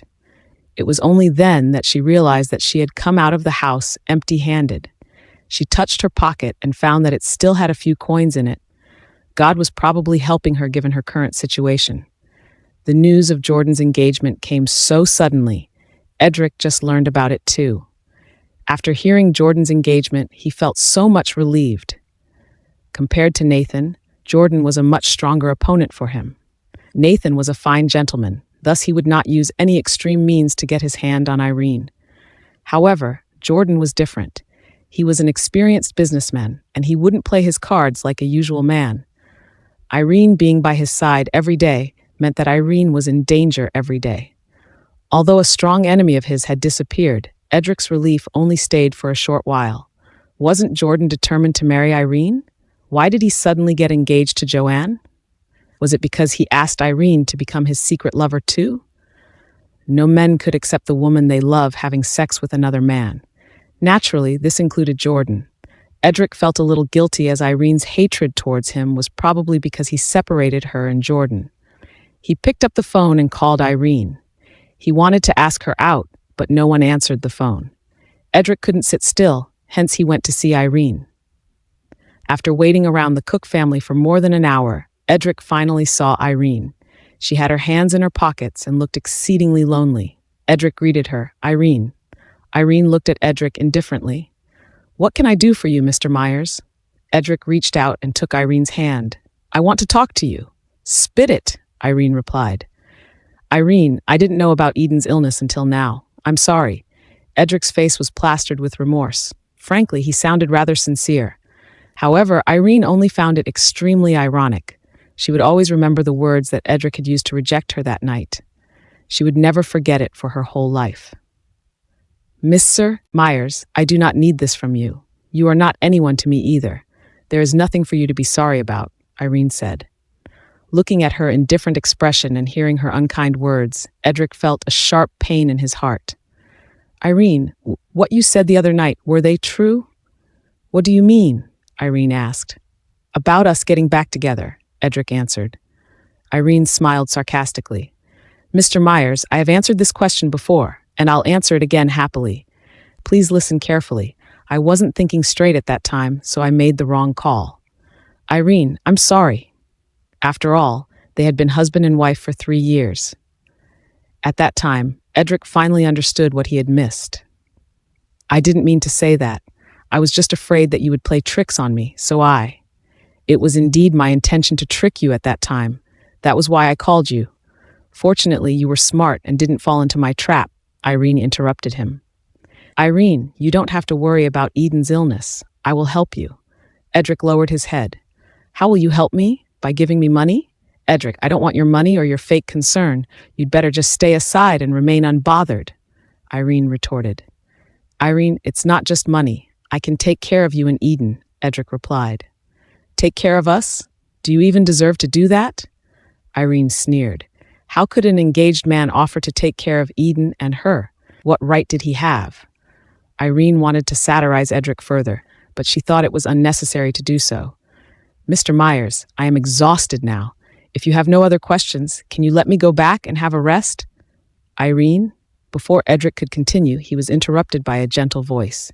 "Edric? Irene?" Without them noticing, Lily's car had stopped beside them. At that moment, she was rolling down the car window while looking at Edric and Irene in surprise. Upon seeing Lily, Irene showed Lily a faint smile. She raised the hand that was grabbed by Edric while looking at Lily and chuckled. "Miss Cook, you came at the right time. Your fiancé might be insane." He stopped me and said something incomprehensible. He also promised that he would take care of my child and me. Please send him to the hospital for a checkup. I really suspect that he's crazy. Lily's expression was a sight to behold. Irene knew that at this moment, Lily must be outraged deep down. Finally, Irene managed to avenge herself. Then she forcefully shook off Edric's hand and strode away. Irene left all the subsequent trouble to the couple. It didn't matter whether they would quarrel or reconcile. It had nothing to do with her. Lily opened the door and got out of the car. She walked to Edric and shouted, "Edric!" Edric did not explain. His silence meant that he had tacitly admitted what Irene had just said. Lily was fuming in her heart, but her expression remained unchanged. "Edric, I know you can't forget Irene. I don't blame you." "I'm sorry." Edric apologized and marched away. Watching Edric leave, Lily turned around and got into the car with a fierce look in her almond-colored eyes. Irene, just you wait. I won't let you go. When Irene reached the villa, she heard the sound of a car coming from behind. Lily had actually come back. Irene found it a little peculiar. Logically, wouldn't Edric need to make an explanation for Lily? What made Irene feel strange was what happened after. Lily stopped the car and quickly caught up with her. She thought that Lily would be angry, but she couldn't see a trace of unhappiness on Lily's face, and Lily even grinned at her. Irene felt goosebumps all over her skin. She really underestimated Lily. How was she still able to smile at that point? After dinner, Lily went out for a stroll with Deborah. She told Deborah about how Edric held Irene's hand. "Mom, Edric didn't even explain anything to me. I'm so angry." "Whoa, that's unbelievable. He's already engaged to you, and yet he's still thinking about that little butch." Deborah frowned. "We have to find a way to destroy their relationship. I think the best way is for you and Edric to get married immediately and move out." Things won't be as easy as you think. Lily felt that it was unrealistic for her to get married to Edric immediately. Even if it's not easy, we still have to think of a way. Deborah sneered. "I will discuss it with Marie and ask for her help. I won't let the bitch go so easily." "Will Marie help us?" Lily asked. "Yes, she will. She will do whatever I ask her to," Deborah replied. "Mom, I have always been very curious. Why is Marie always helping us?" Marie had participated in their scheme against Irene from the beginning. Lily was puzzled. Why would Marie be so persistent to help them? There was a love feud between her and Irene's mother, Deborah stated. "So it's because of that?" Lily still found it rather unfathomable. "Mom, you have to be careful. I don't think Marie is worthy of a friendship. I'm afraid that she will bite us back." "Don't worry, she won't do anything to us no matter what," Deborah assured Lily. "Why so?" Lily asked curiously. "It's a secret," Deborah smirked sinisterly, but she refused to tell Lily the truth, no matter how persistent Lily asked. The next day, Marie was surprised to see Deborah at the hospital. She closed the door and asked, "What's the matter?" "It's about Lily." Deborah sat down and told her everything about Irene's return to the Cook family. "Edric is still not over that little bitch. I've thought about it for a whole night, and I could only think of one way, that is to get them to marry as soon as possible. Please meet up with Margaret to hear her opinion on this." "Okay," Marie agreed at once. Marie invited Margaret out for dinner that night. During the dinner, Marie asked about Edric and Lily. "When will Edric and Lily get married?" "Don't mention it," Margaret sighed. "I'm afraid there will be some changes in this matter." "Changes?" Marie's heart sank. "You adore Lily the most, don't you?" Margaret put down the fork and told Marie about what happened to Irene. She concluded, since Irene knows that she is Stephen's daughter, why doesn't she admit her identity? Yet after seeing Lily and Edric got engaged, she came back and even moved into the Cook family. What do you think she's up to? What else can it be? Of course, she wants to make Edric and Lily feel pent up, Marie answered. "The person who feels pent up now, it's me," Margaret whined. Since she took Marie as a friend, she didn't hide anything from Marie. "I used to like Lily, but now I really feel uncomfortable when I see her. You know that I hate paramours the most, but I've actually selected Lily for my son. It's really exasperated just by thinking about it."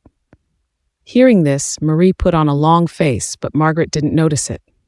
Deborah pretended to be Stephen's only wife when she was obviously only a mistress. Isn't Deborah treating me and the others as fools? She even said that she had no news about Irene at all after Irene was taken away. The more I think about it, the more uneasy I feel these days. Irene's mother passed away when she was in her teenage years. Lily is only a few months younger than Irene, and Deborah must have some memories of Irene. So how can she not know Irene? Margaret questioned. Perhaps they have looked completely different, Marie analyzed. Even if it's true, there shouldn't be a big difference. I suspect that Lily knew Irene's identity at that time, but she still fought for Edric. Isn't this the same thing as Deborah did? Margaret questioned again. Margaret remembered the disgusted look on Irene's face when she saw Lily before. At that time, she always thought that Irene was narrow-minded, but now she had finally seen the light. It was not because Irene and Lily were born to be hostile to each other, but because Lily was Deborah's daughter. How could Irene, the daughter of Stephen's wife, be intimate with Lily, who was but a mistress' daughter? Deborah indeed went too far, but you couldn't judge Lily in this way because of Deborah. I think Lily is kind and virtuous, and she is definitely not the kind of person you said, Marie defended Lily. Well, she indeed doesn't look like it, which is why I'm so annoyed now. Margaret sighed. Margaret continued, I must have made a grave mistake. If I hadn't looked down on Irene, I wouldn't have caused so many troubles. You're right, I've thought a lot over these 2 days. Irene wasn't infertile. She couldn't have been pregnant at that time because I'd given her too much pressure. If I hadn't treated her like that, she might have had a child with Edric long ago. The most important thing was that Irene wouldn't have been so against me if Edric was happy. Margaret was a person who couldn't hold back her emotions. Hence, she told Marie about the sports tournament too. Although Edric stated that the governor of the state had instructed all who participated in the bids to compete fairly, Margaret didn't believe it at all. She thought it was Irene who had talked into Stephen not to help them. Since Stephen couldn't reject Irene, and it was hard to explain to Margaret, Edric put up this show on purpose. If Stephen is going to be caught in such a tight spot in the future, there's really no need for them to get married, Margaret said. After parting with Margaret, Marie drove home. On the way, she received a phone call from Deborah.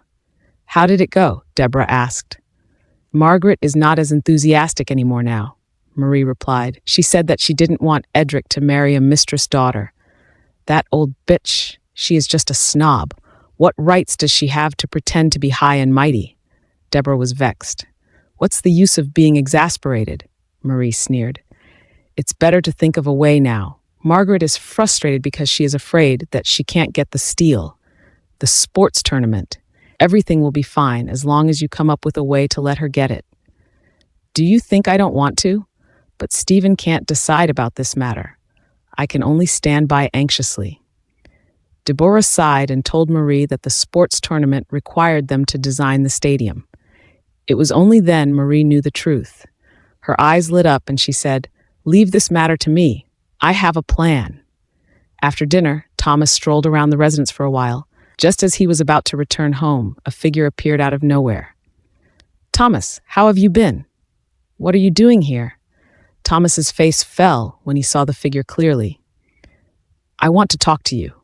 Marie beamed and ignored Thomas's sour expression, saying, It's not convenient to talk as it's crowded here. Let's find a quiet place to talk.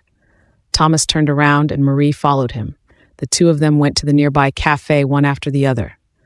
What do you want to say? Thomas looked at Marie coolly. Although Marie was his half-sister, he had never liked her. Thomas, I want to ask for a favor from you, said Marie truthfully. What can I do for you with my current state? Thomas rebuked. It should be a piece of cake for you. I'd like to ask your help in designing the stadium of the sports tournament. Thomas looked at Marie in astonishment.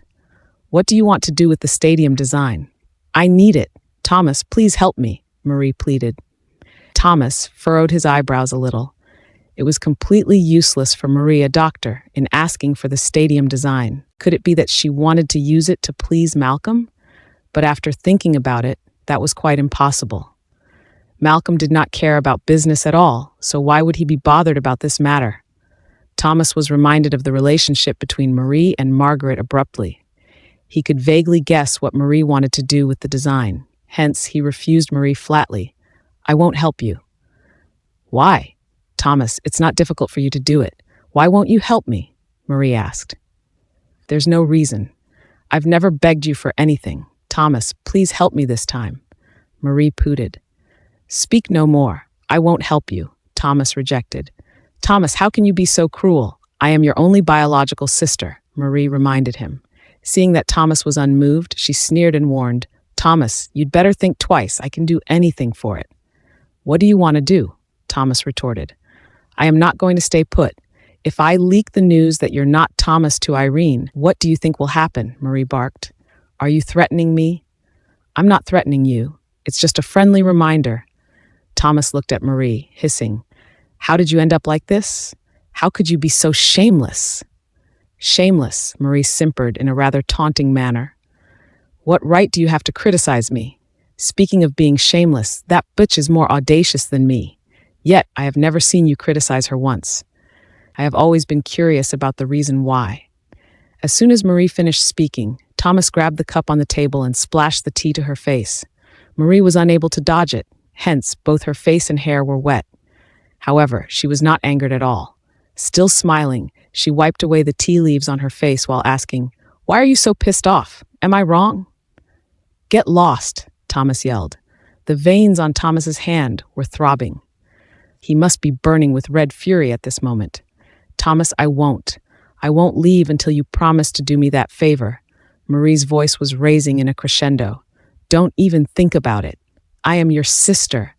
Although we are not born by the same mother, at least we have the same father. Why are you so cruel to me?" Marie was on the verge of tearing. "Don't you know what you have done?" Thomas asked. "I don't." The smile on Marie's face finally disappeared. "From the moment I started forming memories, that petch was the only person you treated well. You would save whatever good stuff's for her. I don't understand what is so good about her that you have to put so much effort into her." "She's better than you in every aspect," Thomas sneered. "Very well." Marie shook her head and spat out a sentence in a gloomy tone. "It's true that beauty is in the eyes of the beholder." "Bastard. Is that what you should say?" Thomas slapped Marie on the face. Marie bore his slap without dodging. Blood oozed from the corner of her mouth, but she did not wipe it away. She just gazed at Thomas and said, "Thomas, this is the second time you have hit me. You hit me again for that butch. Don't you think you deserved it?" Thomas glared at Marie and questioned, "She's our sister. Are the statements you've just made proper?" "Sister? This is the first time you call her our sister, isn't it? I remember you used to call her Myra. You were so intimate when you called her name." Marie scoffed. "Since you know that she is your sister, why must you love her? There are so many beautiful women in the world, but why do you have to hit on her?" "Is it wrong for me to love her? Is it wrong for me to love my sister?" Thomas retorted. "It's not wrong that you love Myra, but you shouldn't just neglect me," Marie answered and glared at Thomas. "What's more, you shouldn't have fallen in love with your own sister. It's incestuous. Don't you know that?" "Marie," Thomas was trembling with anger. "Can't you even say something nice? Myra and I did not have the kind of relationship you think we had." "Not the kind of relationship I think you guys had?" "Thomas, don't deny it. I know you love her. The way you look at her is not the way a brother looks at a sister, but a lover," Marie argued. Marie continued on.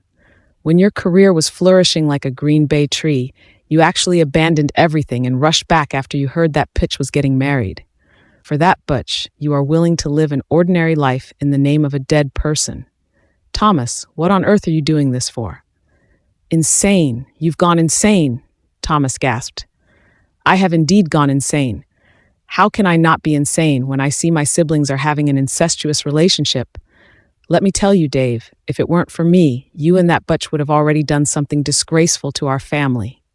Marie yelled at Thomas. "You have to thank me. I'm the one who stopped you guys." "What did you do?" Thomas looked at the mad Marie in shock and asked, "What else did you do besides snatching Myra's boyfriend?" "What can I do? I just told her the fact that you love her," Marie condemned. "You." Thomas's face turned cyanosed. It was no wonder that Myra's attitude toward him had changed so dramatically. She even turned a deaf ear to his advice. It turned out that it was all Marie's doing. "How could you be so vicious? She's your sister. How could you treat her like this?" "I don't have such a brazen sister," Marie smirked. "She took away my mother and my brother. She even tried to take away the man I love. Why should I let her have everything her way? Why?" "We know exactly what the truth is. The person Malcolm liked since the very beginning was Myra. It was you who planned to sleep with Malcolm by all means. It was you who provoked Myra and forced her to choose Stephen. How could you be so evil?" Thomas looked at Marie bitterly. "I didn't snatch him. Malcolm belongs to me," Marie retorted. "It was Myra who seduced Malcolm." The fact that such a shameless person like Marie existed on Earth was astonishing. Thomas coughed in anger as he tried to catch his breath. Seeing that, Marie immediately stepped forward to help him smooth his breath, asking, "Thomas, are you okay?" Thomas pushed her away. How can I have such a sister like you? Thomas coughed for a long time before feeling slightly better. Marie poured him a glass of water and said, Thomas, have a glass of water. Thomas didn't take the water. He stared at Marie with his scorching gaze. Marie lowered her head, but none of this was going to change her mind. Thomas, you have to help me. I am your sister. I only beg you for this one time, and I won't beg you any more in the future. There was dead silence in the room. After a long time, Thomas nodded. I will promise you that, but we have nothing to do with each other anymore after this. Thomas gawked at her and added, make a choice. After a moment of silence, Marie answered, I'll choose the design of the stadium. Irene's ovulation period was coming soon. She had never looked forward to Edric's phone call as much as she was now, but things went contrary to her wishes as he seemed to disappear all of a sudden and never called her again. Instead of Edric's, she received a strange phone call. It turned out that a company was impressed with her resume and requested her to attend an interview. The company that Irene applied to was called the Cloudboat Company. It was quite famous in San Fatillo. Irene didn't have much hope when she applied for the job, but to her surprise, she was accepted. Irene was delighted when she got this job. She called Kinsey and told her about the good news. After listening to her, Kinsey was happy for her too and offered to treat Irene to dinner for celebration. However, Irene refused Kinsey as she was the one who was supposed to treat Kinsey since this was a joyful event for herself. When Kinsey knocked off work at night, Irene went to the restaurant with Kinsey. During their meal, Kinsey reminded Irene of what Irene should pay attention to when she went to the new company. Bullying newcomers was a common situation in big companies like Cloudboat Company. If she wanted to gain a firm foothold, she had to eat dirt and faked a smile at people whenever she met them. It was said that big companies were places full of office politics. She advised Irene to be careful about the other employees and not trust people easily. Irene received a lot of advice at the end of the meal. Irene reported to work at the new company. Her major was marketing management, hence she was assigned to the marketing department. Since she had just taken up the job, she didn't know much about the company culture. She couldn't help but be afraid of making mistakes. Fortunately, the marketing department manager, Wilson, treated her well and went through all the jobs with her in person.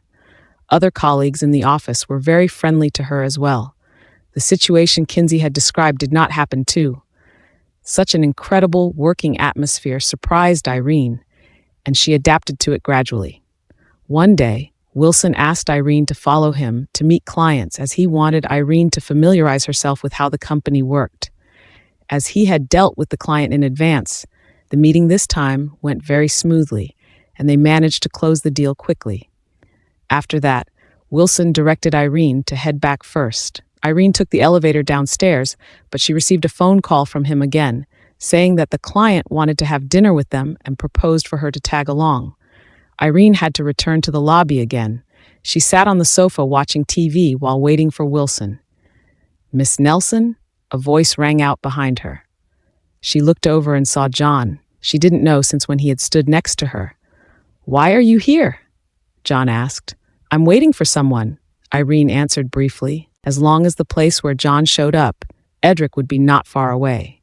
She looked around subconsciously and did not see Edric. John was Edric's most trusted subordinate. He must have taken part in scheming against her last time. Although she knew that it was his job, she could not have a good impression of a person who had stabbed her back. She continued to watch TV with a frosty face and did not bother John at all. John did not care either when he saw her indifferent countenance. Mr. Myers is here today too, he said. Irene did not reply to John. It had nothing to do with her whether Edric was there or not. Suddenly the elevator door opened. Wilson walked out with several men. Seeing John and Irene, Wilson was surprised and greeted. John! One of them then trotted over and greeted John very politely. That person whom they met that day was a manager of the client's company. At this time, the rest came over too, including Wilson. Everyone greeted John warmly. John, as Edric's most trusted subordinate, was respected by these people a lot. Irene sneered in her heart. After Wilson approached John, he asked Irene in a whisper, "John is an acquaintance of yours?" "We're barely friends," Irene answered. Wilson's face was written with surprise. It was a good thing to know the people around Edric, as they would have a lot of contact with Edric's company in the future. With this, it would be easy for them to deal businesses with Edric if they had his acquaintances in the company. Just as Wilson was about to speak, the elevator door opened again. A tall figure walked out of the elevator. Everyone exclaimed, "Mr. Myers!" Irene looked over and saw Edric standing straight at the door of the elevator. Seeing Edric made her want to run away subconsciously. Suddenly, she saw a woman wearing an apricot yellow dress from the corner of her eyes. Rowan came out of the elevator from behind Edric. Edric looked in their direction. Although there were many people over here, Irene had a feeling that he seemed to be staring at her. After that, he strode over to them. The few people around John changed their direction straight away and moved closer to Edric. It was their honor to stand opposite a high-ranking person like Edric and talk to him. The people around kept addressing him as Mr. Myers. Edric shook hands with the crowd around him, one by one gently, before he looked in Irene's direction faintly and met her gaze. Irene averted her sight indifferently and thought that Edric was indeed disgusting. She was still wondering why he didn't call her during this time. It turned out that he was up to his neck. Rowan, who was beside Edric, noticed Irene too. She trotted over with a smile on her face. "Hi, Miss Nelson," she greeted Irene warmly. "Nice to meet you, Miss Wood," Irene greeted, responding to Rowan with a smile lightly. "I am working in the Myers group now," Rowan said, explaining to Irene why she and Edric showed up together. Irene hissed inwardly. Edric really knew how to have fun. In order to have Rowan by his side all the time, he actually found such a good excuse to hire her. Irene felt more disgusted with him deep down. Then she looked at those people coldly again and found that all of them were full of admiration for Edric. Irene raised the corner of her lips a little and showed a sarcastic smile. Wilson was sizing up Irene secretly. He thought that Irene must have a strong background. Otherwise, why would the headquarters call and ask someone to take care of her on the first day she reported to work? However, she was modest and eager to learn. She didn't look like she had someone supporting her at the back at all. Wilson always felt that he had guessed it wrong. However, after seeing that she was familiar with John, he was sure that her identity was unusual. It seemed that he had to treat her better in the future. "Since we've met, I'll treat everyone to dinner today," Edric said lightly after greeting each other. His words surprised everyone except Irene. After all, not everyone had the luck to have a meal with Edric. Edric looked at Irene faintly. He only had a glace and took the lead in walking to the door. The people behind him followed suit immediately. Irene really didn't want to go. Hence, she pulled the corner of Wilson's clothes and said, "I'm not going with you guys. I'm busy tonight." "How can that be?" Wilson shook his head and lowered his voice, saying, "It's a great thing to have dinner with Edric. Others don't even have the chance to." Irene laughed silently. "When did Edric become so powerful?" Wilson added, "Didn't Mr. Myers bring a female companion with him? We are all men here. Don't you know her? It's the right time to cotton up with her." Irene couldn't object to Wilson's suggestion, despite feeling so very uncomfortable. Wilson didn't know what happened between Edric and her. If he knew that she and Rowan were Edric's secret lovers, he wouldn't have made such an arrangement. However, this kind of matter couldn't be told everywhere.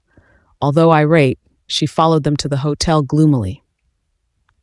Edric's treat was at the San Fatio Hotel. As soon as they arrived, they were welcomed into the best private room of the San Fatio Hotel. There was no doubt that Edric's status was the highest among the group of people. He sat in the main seat with Rowan on his left and the said manager earlier on his right. Wilson pushed Irene to Rowan's side while he sat next to Irene. Since it was Edric's treat, the dishes were definitely delicious. Irene suppressed her displeasure and persuaded herself to enjoy the meal since it was free. Edric was a top businessman among the business circle of San Fatio. If one could be favored by Edric, it would definitely benefit the company's future development. Except for Irene and Rowan, all the people present were buttering up Edric. Meanwhile, Edric remained calm and composed. Facing all kinds of flattery, he wore a faint smile. Irene looked at him and felt extremely nauseated. An immoral man was destined to be a loser, no matter how successful his career was. The dishes were served on the table one after another, and there were all kinds of chit-chat during the meal. Irene just lowered her head and kept eating, ignoring those people's flattery to Edric. A toast was indispensable in such a moment. Edric didn't drink much usually, but he behaved a little odd that day. He didn't refuse any of the toasts. Everyone present knew that he had gastritis. Edric raised his glass gently and took a small sip, but the others finished their wine to show their respect towards Edric. Everyone on the table had toasted Edric, but only Irene had been eating all the time. She ignored Rowan beside her. She did not care about other people either. Wilson, who was next to her, complained secretly. Irene was quite smart and tactful usually, but why was she so dull and quiet at this time? He thought that Irene would take the initiative to talk with Rowan, but he didn't expect that she had been focused on the food and wholly ignored the fact that Rowan, who was next to her, was the one she had to accompany. Especially when Wilson saw Irene's table manners, he shook his head secretly because she seemed like she hadn't eaten good food for a few centuries. It seemed impossible to count on her. He reached out his hand and poked Irene, indicating for her to toast Edric. Since Wilson had made such a gesture, Irene could not play dumb anymore. Although she was busy eating a while ago, there was no way she could block off all the voices surrounding her. She inwardly criticized Edric disgusting, as he could actually remain collected in the face of such nauseating flattery. Just how hypocritical he was. She didn't know why there was a fire of anger burning in her heart. Didn't he like to be complimented? Wasn't he maintaining his composure? She had to make him feel ashamed then. Well, she wasn't going to toast to him. What could he do to her anyway? However, she couldn't ignore Wilson's constant reminder. Thus, she put down her fork and stood up. She poured herself a glass of wine, but she didn't propose a toast to Edric. Instead, she toasted a man next to her and said, "Mr. Brown, cheers!" Irene was beautiful. She had rosy lips and white teeth. Carl Brown, who was next to her, smiled and replied, "Cheers!" Seeing that Irene was so defiant, Wilson was a little anxious. He couldn't help but chastise her inwardly. Everyone at the table was fawning on Edric. Why did she toast a person who had nothing to do with them? However, Irene did not care what Wilson was thinking. She started toasting everyone one by one. She finished her wine every time she made a toast. When she finally reached Edric's side, she had already downed about 8 glasses of wine. She rarely drank. After drinking about 8 glasses of wine, she was already dizzy. She staggered to Edric with the glass in her hand, asking, Mr. Myers, right?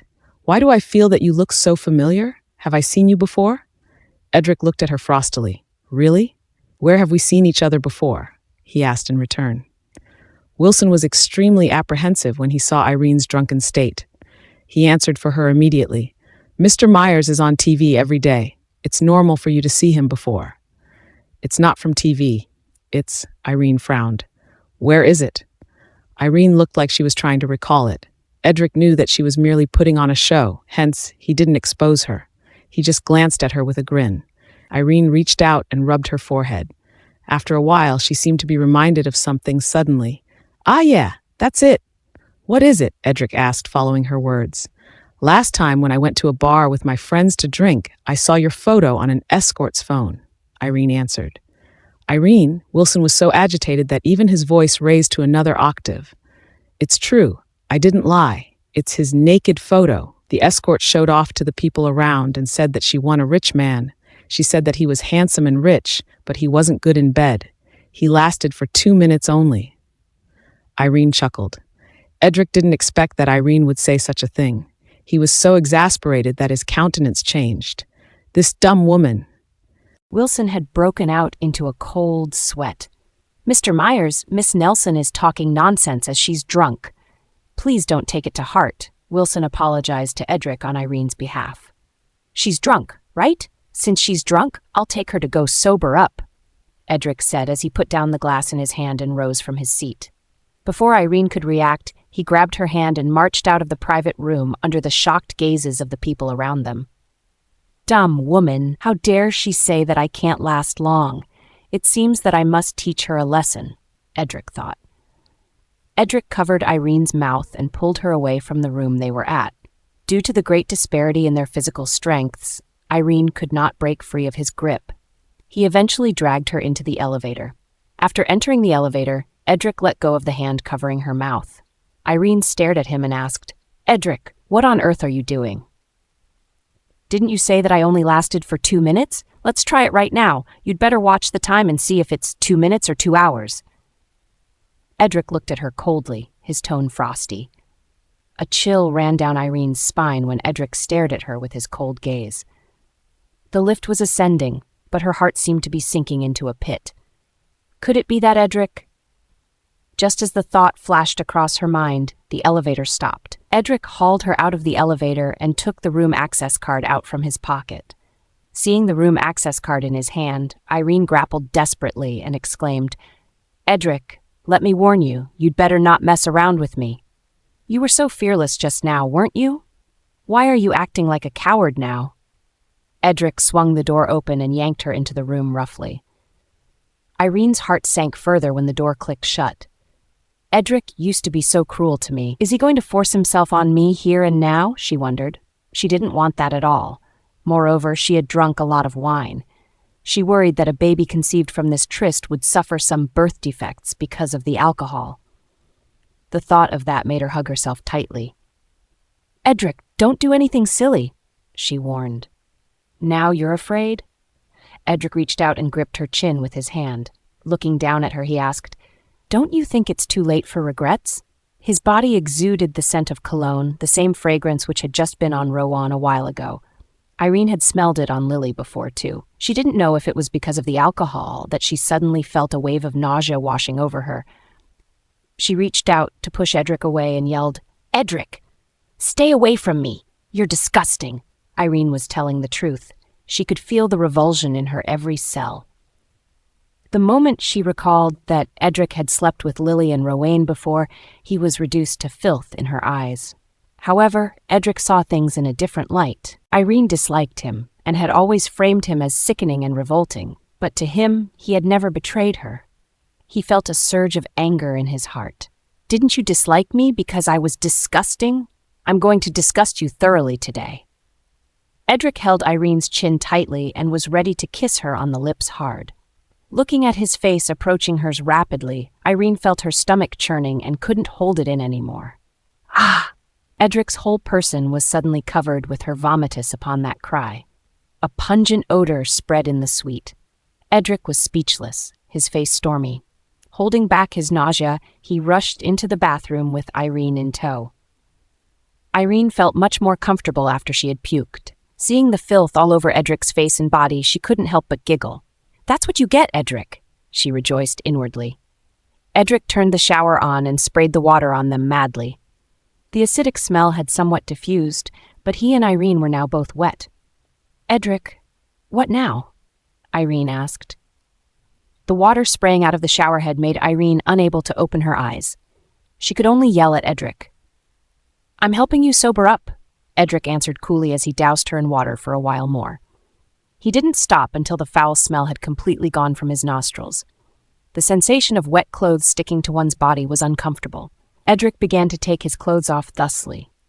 Seeing what he was doing, Irene turned on her heel, about to leave. However, Edric caught her and reached out to strip her. Irene floundered with all her might. However, she was no match for Edric. Soon, he had completely stripped her bare. He had seen her naked countless times before, but the situation they were in now was an awkward one. Irene blushed, and Edric relished the uncomfortable look on her face. Now in a much better mood, he added, "It's not like I've not seen you naked before. Don't pretend you're all so innocent."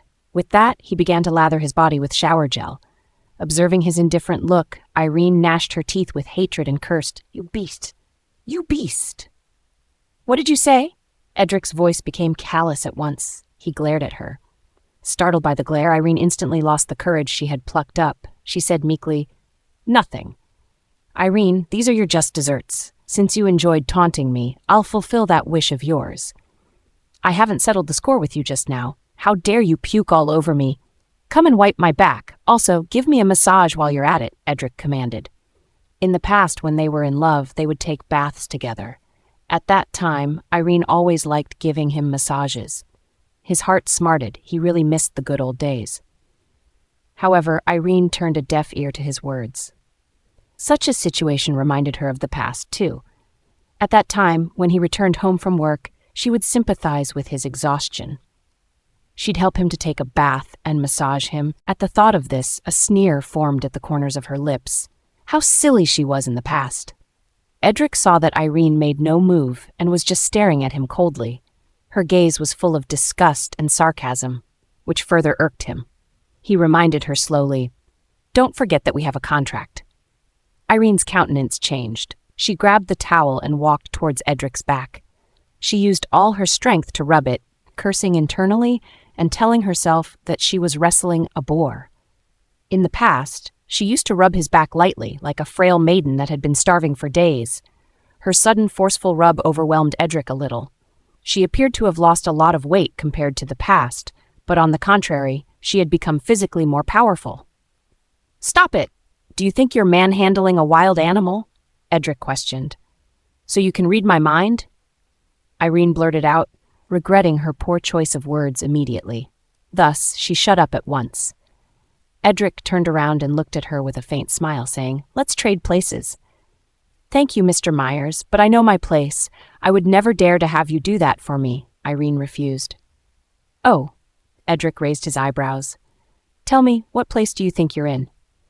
"Mr. Myers, you're the boss and my sugar daddy. I'm just your lover who serves you in bed. I don't have the gall to have you do anything more for me," Irene answered. Even a fool could hear the sarcasm in her words. Edric's expression shifted. "Irene, follow my orders while I'm being nice, or don't blame me for being harsh on you," he warned. "I don't get it," Irene replied. "You!" Edric turned livid. He grabbed the shower head and washed himself up quickly. Then he wrapped himself in a bath towel and strode out of the bathroom. Irene breathed a sigh of relief. She was very familiar with Edric's temper from the years she was together with him. A while ago, she provoked him and got on his nerves on purpose. Only in that way could she escape from his punishment. Irene listened for any movements outside while taking a bath. It was quiet. She could even hear a single sound. She stayed in the bathroom for a long time before she walked out in a bathrobe slowly. When she opened the bathroom door, she did not see Edric. It seemed that Edric had left while she was in the bathroom. But how did he leave? Did he have spare clothes in this suite? She walked over and opened the wardrobe. To her surprise, the wardrobe was filled with clothes. It was no wonder that Edric would carry the room access card with him. It seemed that this suite was his regular, private hub outside, or perhaps the place where he brought his lovers. Irene felt sick when she thought of the fact that Edric most probably hooked up with other women in the suite she was currently in. Edric was filth personified. However, it was not the time for her to be disgusted at Edric now. She had to find a way to get changed and get out of there. Just as she was about to call Kinsey and ask her to send a set of clothes for her, someone opened the door. Rowan appeared at the door with a bag in her hand. "Miss Nelson, your clothes," Rowan said. It was useless to be sentimental at that moment. Irene thanked her and took the clothes, but Rowan had no intention of leaving. Irene heard Rowan call the housekeepers to clean up the suite. It seemed that she was going to stay here for a while. Irene was not accustomed to being seen naked by others, thus she carried the bag into the bathroom to change into the clothes Rowan brought. After she was done changing, she put her wet clothes in the bag and headed out of the bathroom. There she saw a housekeeper cleaning the suite while Rowan was watching TV from the sofa in the suite. She had a sudden thought. She wondered if this suite was Edric and Rowan's secret rendezvous spot. She had never interacted with Rowan much before, and she had already thanked Irene earlier. That was enough. She strode out of the room carrying her wet clothes. Seeing her walking straight to the door, Rowan stopped her hurriedly. "Miss Nelson, let me send you off." "Thank you, Miss Wood, but we're basically strangers," Irene replied. Rowan looked at Irene's back and was at a loss for words. It seemed that Irene did not really like her. After the housekeeper cleaned the suite, she proceeded to the bathroom. Since Rowan had nothing to do there, she got up and left the suite. When she had just arrived at the elevator, she heard the housekeeper call from behind, "Miss Wood! Wait a minute!" "What's the matter?" Rowan looked back at her. "I picked this up in the bathroom. It was probably left by the young lady just now," the housekeeper replied as she handed an emerald pendant to Rowan. Rowan took the emerald pendant casually. Suddenly she felt a twinge of déjà vu. Why was this emerald pendant exactly the same as hers? The housekeeper went back to the suite and continued to clean it up after handing her the pendant. Rowan's face was still plastered with shock. She could not believe it. She entered the elevator speedily. While the elevator was descending, Rowan's heart continued to throb inside her chest. She tried her best to stop herself from getting flustered, but she still couldn't control her mad heartbeat. Rowan went out of the hotel rapidly and drove back to her apartment. She parked her car downstairs and trotted into her apartment. Before she could even change into her indoor slippers, she went straight to the bedroom. Rowan panted as she took out a box from the drawer of her bedside table, opening it. There was a green emerald pendant in the box. She put her emerald pendant side by side with the one that the housekeeper had given her. They were exactly the same. What her adoptive parents told her before their death flashed through her mind. "This is the emerald pendant that your mother gave you. As long as you can find the owner of this pendant, you'll find your mother." The emerald pendant, my mother, Irene, what's the connection between them? Rowan wondered.